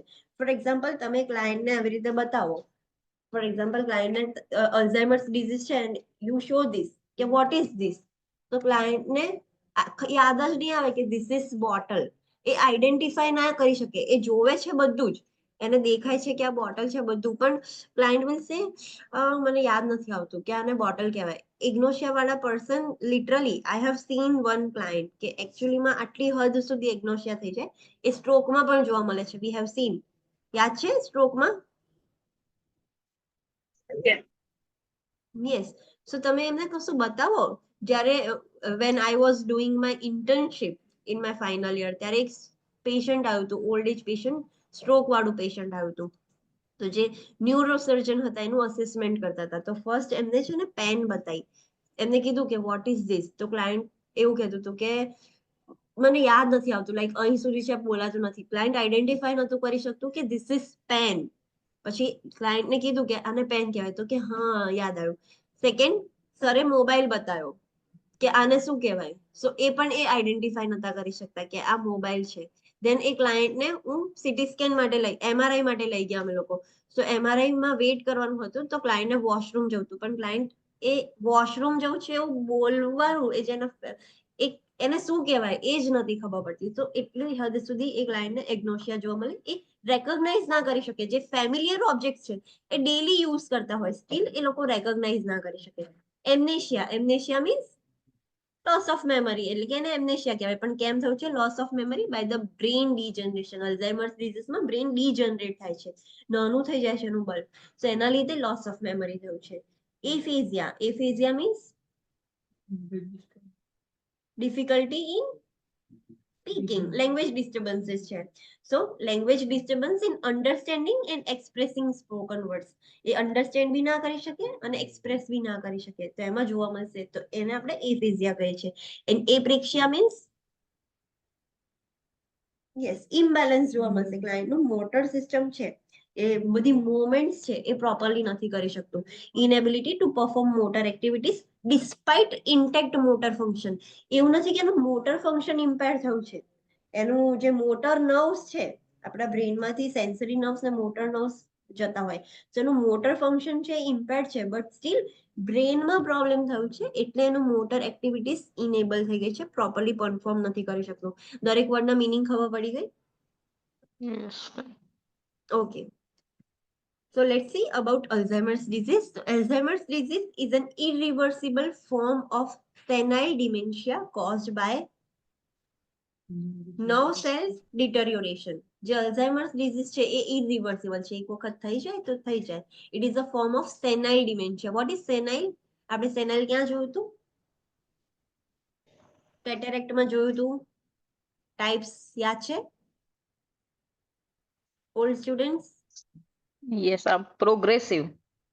સો સેનાઇલ નો મતલબ શું થાય? એટલે એ ક્યારે ઓછું ના કરી શકાય, પ્રોગ્રેસ થાય એમ. Okay, senile type of cataract. તો આપણે એને બીજું શું કહેતા હતા? This is due to related to age. Yes age. તો એ ઇરિવર્સિબલ ફોર્મ છે સેનાઇલ ડિમેન્શિયાનું. એટલે તમે જોયું હશે તો અલ્ઝાઇમર્સ કોને વધારે થાય છે? Older people. Older people. Yes. તો જેમ જેમ એમની એજ થાય છે એમ એમના નર્વ સેલ્સ ડિટરિયોરેટ થાય છે. સો સેનાઇલ ડિમેન્શિયા એટલે કે related to age, due to age જે ડિમેન્શિયા થયું છે એમાં બહુ જ કોમન કોઝ છે Alzheimer's.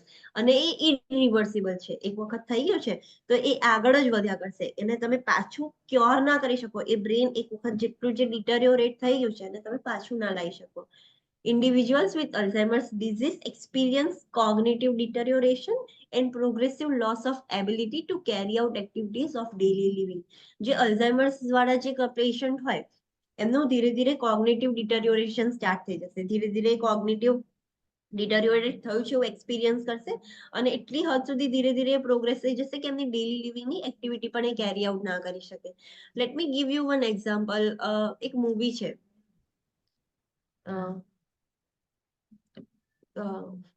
what is that actor? I forgot name. કૌશલ ઉરી. હા યસ, વિકી કૌશલ. ઉરી મૂવીમાં એની જે મધર છે એને અલ્ઝાઇમર્સ ડિઝીઝ છે. તો એવું બતાવ્યું છે. તો એમાં જે બતાવ્યું છે એક્ઝેક્ટલી એવું જ થાય. અલ્ઝાઇમર્સ ડિઝીઝમાં એવું જ થાય. Then the client experiences a steady decline in physical and mental functioning and usually requires long-term care in a specialized facility in the final stages of illness. Clients steadily, ધીરે ધીરે steady, એવું નહીં કે એકદમ suddenly આમ પહેલા ધીમે ધીમે પ્રોગ્રેસ કરે છે પછી એકદમ પ્રોગ્રેસ વધી ગયો, એકદમ સ્ટેડી ધીરે ધીરે ડેક્લાઇન થશે.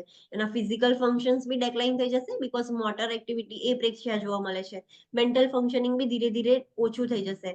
અને એવા પર્સનને લોંગ ટર્મ કેર, તમે એન્ગ્લેક્સ કન્ટ્રીઝમાં જશો તો ત્યાં ઓલ્ડ એજ હોમ્સ છે, રિટાયરમેન્ટ હોમ છે, લોંગ ટર્મ કેર છે, તો ત્યાં આગળ આ પેશન્ટ એડમિટેડ હોય આવા બધા. તો એ લોકોને હવે એવી કેરની જરૂર પડે બીકોઝ હવે જાતે કશું નથી કરી શકવાના. તો જેમ જેમ ફાઇનલ સ્ટેજમાં જાય, જેમ જેમ ઇલનેસ વધે, એ લોકોને પછી લોંગ ટર્મ કેરની જ જરૂર પડે, તો ત્યાં આગળ રહીને લોકોને કેર મળી શકે. નેક્સ્ટ છે stages and major characteristics of Alzheimer's disease. Alzheimer's ડિઝીઝના સ્ટેજ અને કેરેક્ટરિસ્ટિક્સ છે. તો ફર્સ્ટ સ્ટેજ છે એને માઇલ્ડ કહેવાય. એમાં શું જોવા મળશે? તો ફોરગેટફુલનેસ જોવા મળશે. ક્લાયન્ટ હવે બધું ભૂલી જશે, બધી જ નાની નાની વસ્તુઓ ભૂલશે. જેમ જેમ એ આગળ વધશે એટલે કે સ્ટેજ 2 માં આવશે, that is the moderate stage. એમાં કન્ફ્યુઝન જોવા મળશે, ક્લાયન્ટ કન્ફ્યુઝડ રહેશે. સ્ટેજ 3 છે that is moderate to severe. હવે મોડરેટ ટુ સિવિયર તરફ જશે. સો એમાં એમ્બ્યુલેટરી ડિમેન્શિયા કહેવાય, એટલે ક્લાયન્ટ હજુ મૂવ કરી શકે છે. એવું નથી કે ક્લાયન્ટ હવે મૂવ જ નથી કરી શકતું, હરીફરી નથી શકતું, હરીફરી શકે છે પણ ડિમેન્શિયા છે. હવે પેલું લોસ ઓફ મેમરી જોવા મળશે, જજમેન્ટ ઇમ્પેર થઈ જશે, કોગ્નિશન ઇમ્પેર થઈ જશે, બધું જ હવે ઇમ્પેર થઈ જશે. અને stage 4 that is the end stage or late stage, કે હવે તો ઓલરેડી મોડરેટ ટુ સિવિયર સ્ટેજમાં જ બધું ડિમેન્શિયાના સિમ્ટમ્સ જોવાનું ચાલુ થઈ ગયું હતું. પહેલા ડિમેન્શિયાના સિમ્ટમ્સ નતા, ખાલી ફોરગેટફુલનેસ, કન્ફ્યુઝન હતું. હવે ડિમેન્શિયાના સિમ્ટમ્સ આવ્યા છે પણ એમ્બ્યુલેટરી, ક્લાયન્ટ હરે ફરે છે. પછી એન્ડ સ્ટેજમાં એ વધારે પ્રોગ્રેસ થવાનું સ્ટાર્ટ થઈ જશે, જે ડિમેન્શિયાના સિમ્ટમ્સ છે એ ઓર પ્રોગ્રેસ થશે. બીજી એક મૂવી છે that is Akshay Kumar's movie, but એ ઓલ્ડ મૂવી છે, યુ મી ઓર હમ. એમાં કાજોલ જે છે એને આવી રીતની ડિઝીઝ બતાવી છે. સો એ આને પ્રમોટ કરે છે કે આવા ટાઈપના ડિસઓર્ડર્સ હોય છે. સો એમાં પણ આખું બતાવ્યું છે. તો તમે બધી મૂવીઝ જુઓ તો તમને ખબર પડે કે આવું આવું જાય છે. ઇન્ટરવેન્શન્સ આપણે શું કરી શકીએ? જે બી ક્લાયન્ટને અલ્ઝાઇમર્સ ડિઝીઝ હોય, સો બિંગ અ નર્સ તમારે શું ઇન્ટરવેન્શન્સ કરવાનું? તો આઈડેન્ટિફાઈ એન્ડ રીઇન્ફોર્સ રિટેન સ્કિલ્સ. એમના જે સ્કિલ્સ છે જે રિટેન છે, હજુ ડિટોરિયોરેટ નથી થયા, તો એ બધા સ્કિલ્સને આઈડેન્ટિફાઈ કરવાના અને રીઇન્ફોર્સ કરવાના.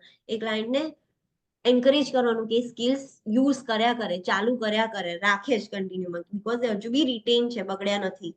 Provide continuity of care. Care એકદમ કન્ટિન્યુટી એમને ડેલી આપવી જ પડશે. Orient the client to the environment. A person છે ને ભૂલી જશે, એમને કશું જ યાદ નહીં રહે, એકદમ સિવિયર ફોરગેટફુલનેસ હોય. તેમને ફ્રિકવન્ટલી ઓરિએન્ટ કરાવવું પડશે એન્વાયરમેન્ટથી. Furnish the environment with familiar possessions. તમે એનું જે સરાઉન્ડિંગ એન્વાયરમેન્ટ હોય, તો તમે જે બી વસ્તુ મૂકો છો એને ફર્નિશ કરો છો, જે બી ફર્નિચર મૂકો છો, તો એવી વસ્તુ મૂકવાની કે જેને ફેમિલિયર હોય, એને ખબર હોય કે આ શું છે. એવી એની ફેમિલિયર વસ્તુ હોય એ બધી મૂકવાની એની આજુબાજુ. Acknowledge the client's feeling. ક્લાયન્ટ્સની ફિલિંગ્સ એકનોલેજ કરવાની, સાંભળવાની, ધ્યાન આપવાનું એના તરફ. assist the client and family members to manage memory deficits and behavioral changes. ક્લાયન્ટને અને ફેમિલી મેમ્બર્સને હેલ્પ કરવાનું, તો કે તમે કેવી રીતે મેનેજ કરી શકો, બીકોઝ એની મેમરી ધીરે ધીરે ડેફિશિટ થઈ જશે. એમાં બિહેવિયરલ ચેન્જીસ જોવા મળશે ક્લાયન્ટને અલ્ઝાઇમર્સ ડિઝીઝમાં. તો એ કેવી રીતે મેનેજ કરવાનું, એવું ક્લાયન્ટને પણ હેલ્પ કરવાની અને એના ફેમિલી મેમ્બર્સને પણ હેલ્પ કરવાની. Next, encourage the family members to express feelings about care giving. Obviously family મેમ્બર્સને હવે એવું છે કે હવે એની લાઈફ ટાઈમ સુધી પેશન્ટની કેર કરવી પડશે, તો એમની કેવી ફિલિંગ્સ છે એ બી જાણવાનું ટ્રાય કરવાનું. મેં ફેમિલી મેમ્બર્સને કહેવાનું કે રિગાર્ડિંગ કેર ગિવિંગ તમે શું ફીલ કરો છો, પ્લીઝ એક્સપ્રેસ ધેટ.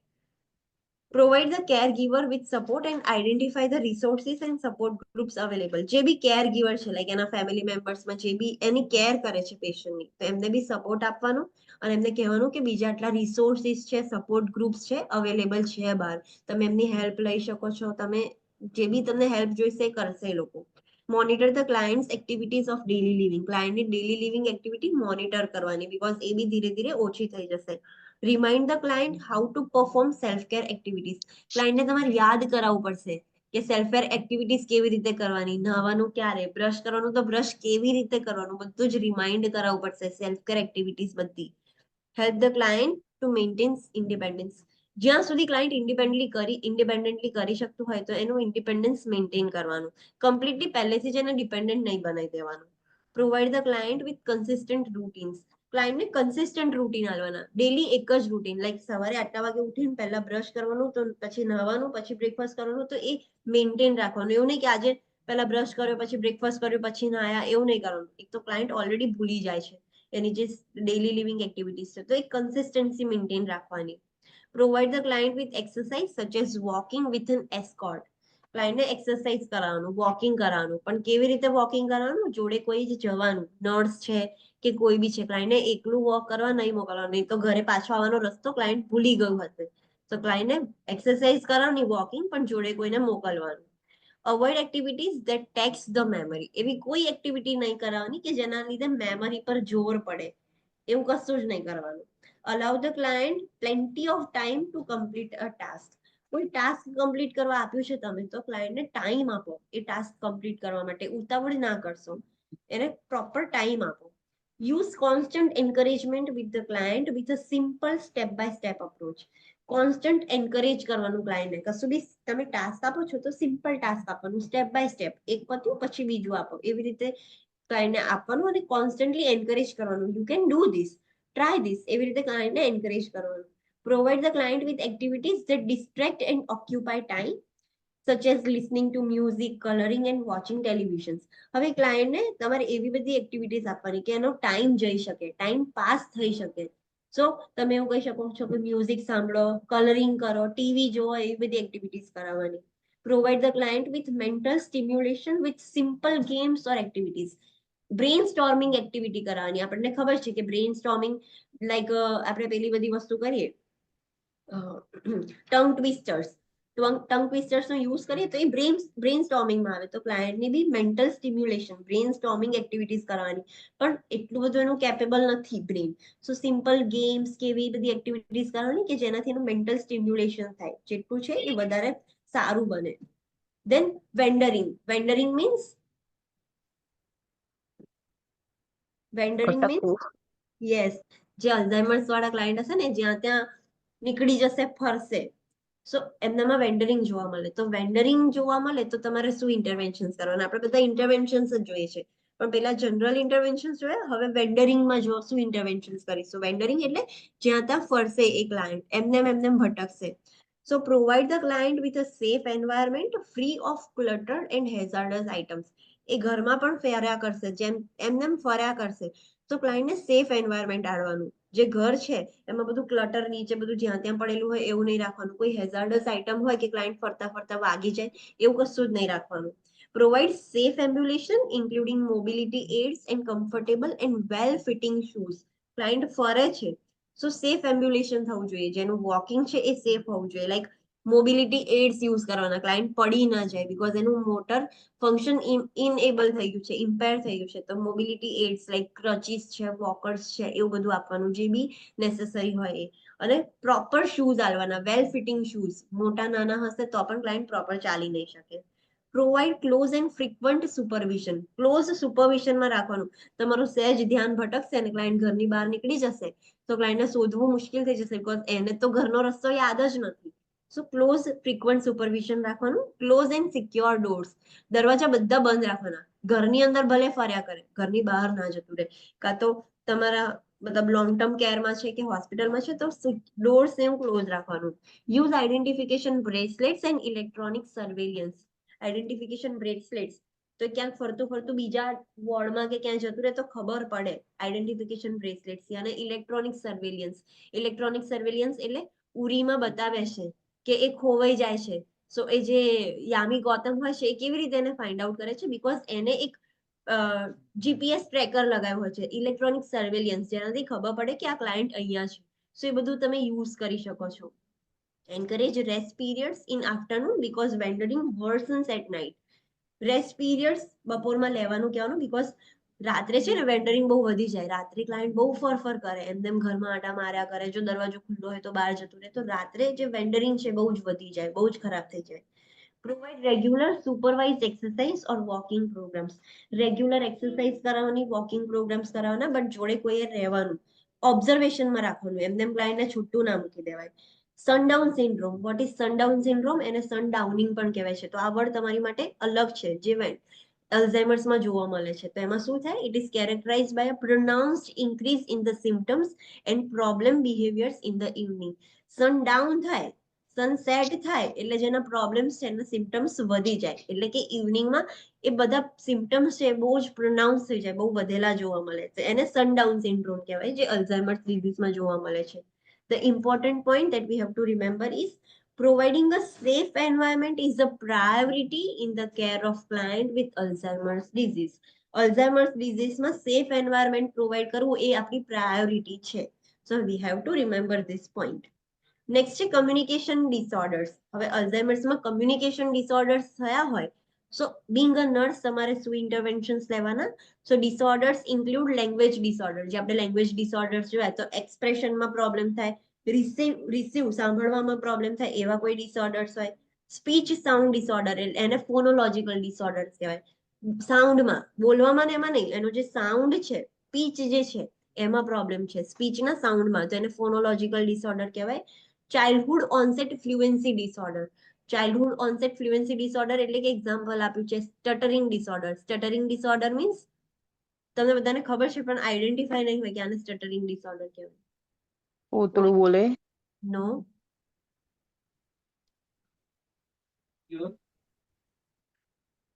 જે લોકોને પતી ગયું હોય, ખબર હોય, વોટ ઇઝ સ્ટટરિંગ ડિસઓર્ડર? જે ચાઇલ્ડહુડમાં વધારે હોય, ચાઇલ્ડહુડ થી જ હોય. ના. અટકાટું બોલે. યસ. પેલી મૂવી છે ગોલમાલમાં, એમાં લક્ષ્મણ કરીને કઈ કેરેક્ટર છે, એ કેવું બોલે છે, લાઈક રિપીટ કરે છે ફર્સ્ટ વર્ડ. હા, yes. So that is stuttering disorder. એ સ્ટટરિંગ કરવું કહેવાય. સો એ ચાઇલ્ડહુડ ડિસઓર્ડર છે, નાનપણથી જ હોય. And social communication disorder, that is impaired social communication. Socially બીજા લોકો જોડે કમ્યુનિકેટ ના કરતો હોય, તો આવા બધા ડિસઓર્ડરમાં બિંગ અ નર્સ આપણે શું ઇન્ટરવેન્શન્સ લેવાની?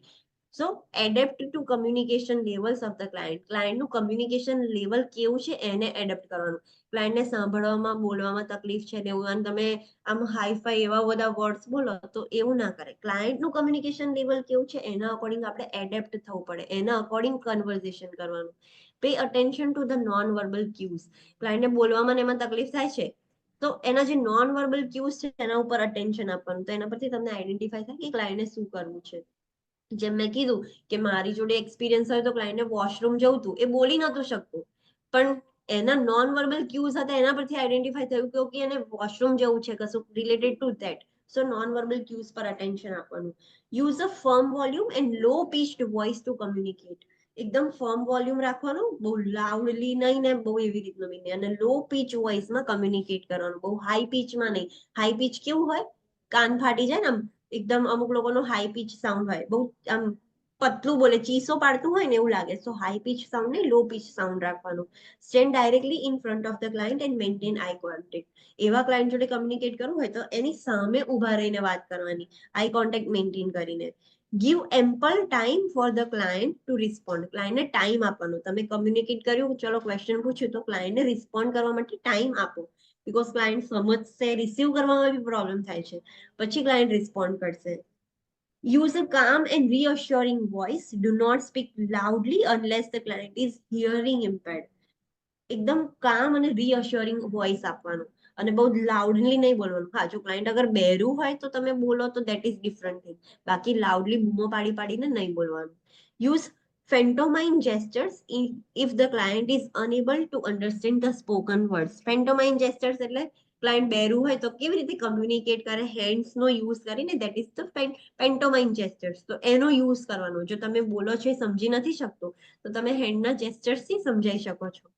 Speak slowly and clearly using short words and simple sentences. એકદમ સ્લોલી અને ક્લિયરલી બોલવાનું, અને શોર્ટ વર્ડ્સ અને સિમ્પલ સેન્ટેન્સીસ બોલવાના, બહુ મોટા મોટા નહીં.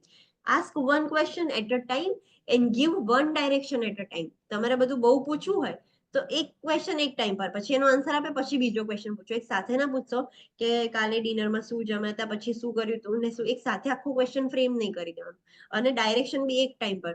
ફોર એક્ઝામ્પલ, ઊભા થાવ, ગ્લાસ લઈને આવો, ગ્લાસ લઈને આવે પછી બીજું કહેવાનું. એવું નહીં કહેવાનું કે ગ્લાસ લઈને આવો પછી ત્યાં આ વસ્તુ મૂકી છે એ લઈને આવો ને પછી અહીં જઈને આવો. એક સાથે બધી જ ડાયરેક્શન્સ નહીં આપી દેવાની કે આટલું કરવાનું છે. One direction at a time. Repeat questions if necessary but do not rephrase it.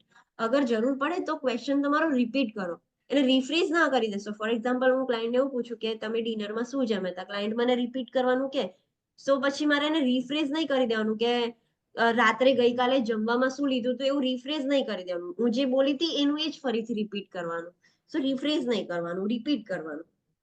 Provide alternative means of communication. બીજા રસ્તા છે કમ્યુનિકેટ કરવાના, લાઈક સાઇન બોર્ડ્સ છે, પિક્ચર્સ છે, તો એ બધા કમ્યુનિકેટ કરવા માટે. મિનિમાઇઝ એક્સટર્નલ હોવ ત્યારે એક્સટર્નલ નોઇઝ છે કે ડિસ્ટ્રેક્શન્સ છે એ ઓછું રાખવાનું. નેક્સ્ટ છે ઇમ્પેર્ડ જજમેન્ટ. ઇમ્પેર્ડ જજમેન્ટ હોય તો આપણે શું ઇન્ટરવેન્શન કરવાની, કેવી રીતે મેનેજ કરવાનું, શું ધ્યાન રાખવાનું. So remove throw drugs, toxic substances and dangerous electrical appliances from the environment. એ લોકો જે અલ્ઝાઇમર્સ વાળા ક્લાયન્ટ છે એમનું જજમેન્ટ પણ ઇમ્પેર થઈ ગયું હોય તો થ્રો રગ્સ એટલે અગેન જે નીચે બધું જ્યાં ત્યાં પડેલું હોય એ બધું ખસેડી દેવાનું. ટોક્સિક સબસ્ટન્સીસ બધા પડ્યા હોય એ બધું ખસેડી દેવાનું. ઇલેક્ટ્રિકલ અપ્લાયન્સીસ હોય જે બહુ જ ડેન્જરસ હોય તો એ બધું જ ખસેડી દેવાનું. જસ્ટ લાઈક અ ચાઇલ્ડ હોય તો નીચે કશું બી પડ્યું હોય ટોક્સિક સબસ્ટન્સ તો કેવું ખાઈ જાય ને કરી દે ને એવું બધું, તો આ લોકોનું જજમેન્ટ ઇમ્પેર થઈ ગયું છે. તો બધું જ એવી રીતે જ સાચવવાનું, બધું ખસેડી લેવાનું, એવું કશું જ વચ્ચે નહીં રાખવાનું. Reduce hot water heater temperature. અગર નહાતા હોય તો જે હીટર હોય એનું ટેમ્પરેચર વધારે હોય ને તે ઓછું કરી દેવાનું. એમને એવું ખબર જ નથી પડતી કે આટલા ટેમ્પરેચરથી હું નહીશ તો મને ઇન્જરી થઈ જશે, એવું એમને જજમેન્ટ જ નથી. તો આપણે જાતે જ ટેમ્પરેચર ઓછું કરી દેવાનું કે એમને હોટ વોટરથી ઇન્જરી ના થાય, બર્ન્સ ના થઈ જાય. નેક્સ્ટ છે alter thought process. Thought process alter થઈ જાય તો બિંગ અ નર્સ તમારે શું ઇન્ટરવેન્શન્સ લેવાની. So call the client by name. ક્લાયન્ટને નેમથી બોલાવવાનું. Orient the client frequently. તમારે ઘડી ઘડી એ જે રૂમ છે એને ઓરિએન્ટ કરાવવું પડશે. Use familiar objects in the room. એના જે ફેમિલિયર ઓબ્જેક્ટ છે જે એને યાદ રહે છે, ખબર રહે છે, એવા બધા વસ્તુઓ રૂમની અંદર રાખવાની. Place a calendar and clock in a visible place. જે કેલેન્ડર છે, ક્લોક છે એ દેખાય એવી જગ્યાએ રાખવાની. સો ક્લાયન્ટ ટાઈમ અને ડે થી ઓરિએન્ટ રહે. Maintain familiar routines. જે રૂટીન્સ છે એ ફેમિલિયર રૂટીન મેન્ટેન કરવાના છે. મેં એક્ઝામ્પલ આપ્યું કે આ જે સ્ટેપ બાય સ્ટેપ આપણે કરતા હતા ડેલી એ જ રાખવાનું, તો એ ક્લાયન્ટના દિમાગમાં ફિટ થઈ જાય. એ ભૂલી ગયું છે તો પણ એ યાદ રહે.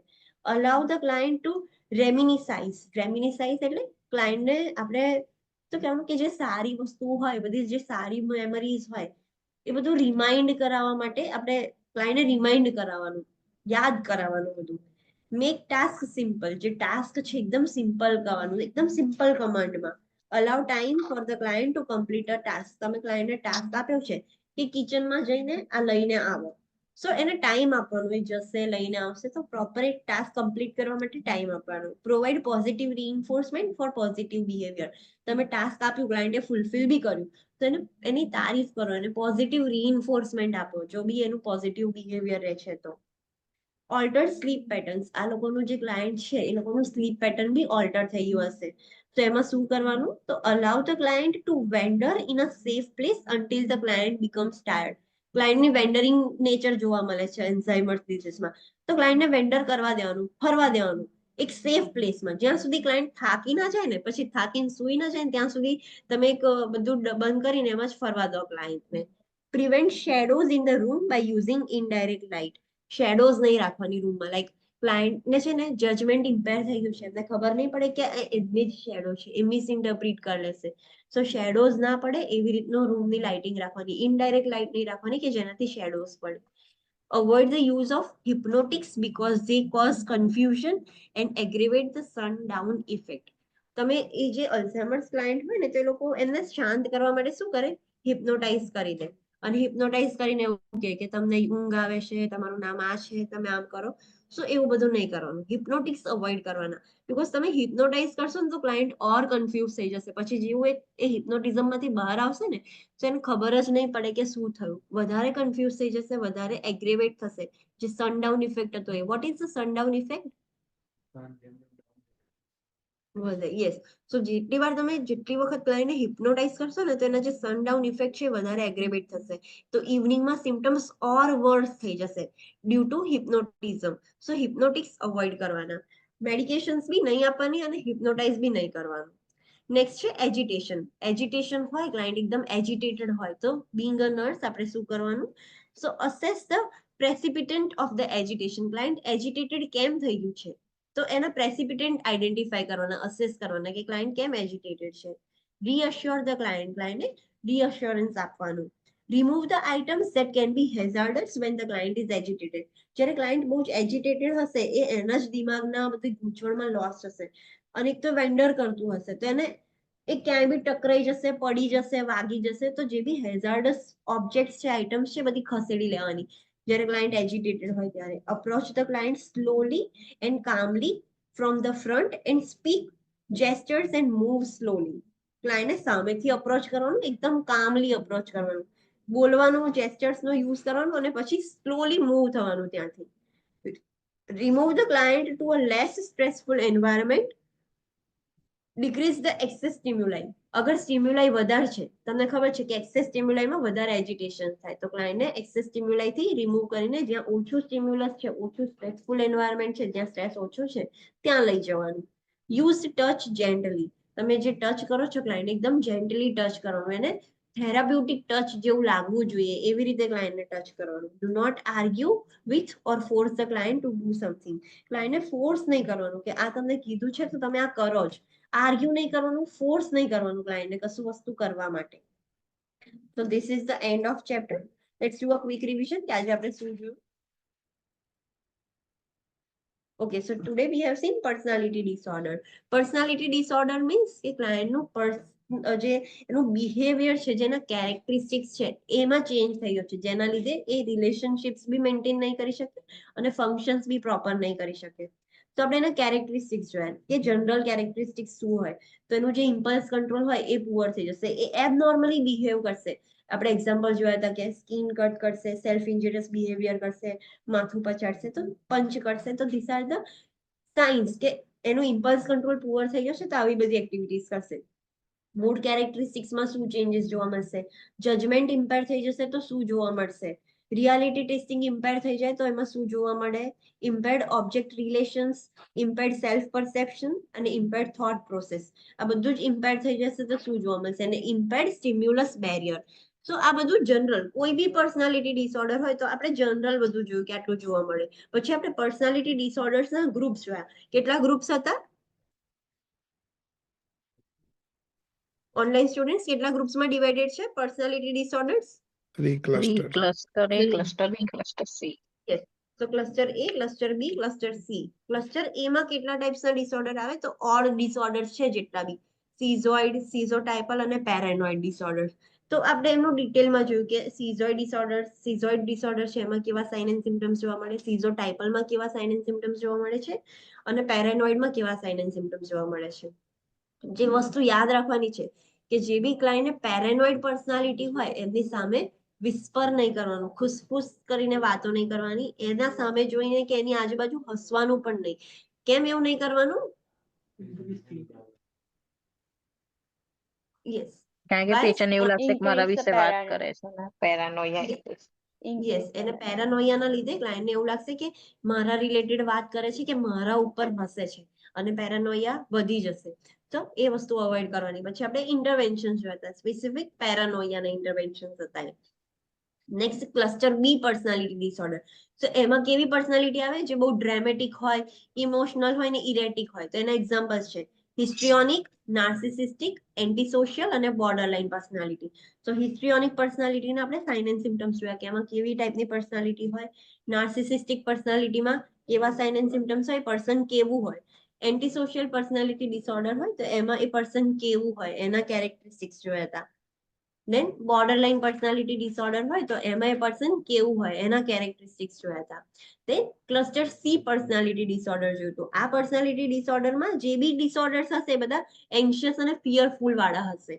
તો એના છે કે ઓસીડી પર્સનાલિટી, અવોઇડન્ટ પર્સનાલિટી અને ડિપેન્ડન્ટ પર્સનાલિટી. તો ઓસીડી પર્સનાલિટી વાળા જે હશે તો એ કેવા બિહેવિયર હશે, એમની પર્સનાલિટી કેવી હશે, પર્સન કેવા હશે, એ આપણે જોયું હતું. દેન અવોઇડન્ટ પર્સનાલિટી વાળા હોય તો એમની પર્સનાલિટી કેવી હોય, એ કેવી રીતનું બિહેવ કરે છે, એમનામાં શું જોવા મળે છે, એ આપણે જોયું હતું. અને ડિપેન્ડન્ટ પર્સનાલિટી ડિસઓર્ડર વાળા ક્લાયન્ટ હોય તો એ કેવા હોય, એમનામાં શું જોવા મળે, એ આપણે જોયું હતું. દેન જનરલ ઇન્ટરવેન્શન જોયા હતા. કોઈ બી પર્સનાલિટી ડિસઓર્ડર હોય તો જનરલ ઇન્ટરવેન્શન્સ બિંગ અ નર્સ આપણે શું કરવાના, એ આપણે જોયું હતું. દેન જે ન્યુરો ડેવલપમેન્ટલ ડિસઓર્ડર્સ છે લાઈક ઓટિઝમ અને ADHD એ આપણે પીડિયાટ્રિક્સમાં કમ્પ્લીટ કરીશું. દેન આપણે જોયું ન્યુરો કોગ્નિટિવ ડિસઓર્ડર, એમાં આપણે ડિમેન્શિયા અને અલ્ઝાઇમર્સ જોયું. ડિમેન્શિયા શું છે? તો એ જે ગ્રુપ ઓફ સિમ્ટમ્સ છે like loss of memory, impaired judgement, impaired thinking, problem solving impaired થઈ ગયું છે, એને આપણે ડિમેન્શિયા કહીએ છીએ. અને અલ્ઝાઇમર્સમાં બી થાય છે. અલ્ઝાઇમર્સ એટલે શું? એમાં શું થાય છે? યસ. તો એમાં શું થાય? એક ઇરિવર્સિબલ ડિઝીઝ છે. એમાં શું થતું હતું?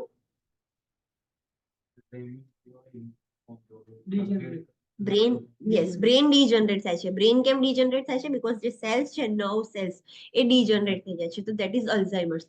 અલ્ઝાઇમર્સ ડિઝીઝમાં ડિમેન્શિયા જોવા મળે.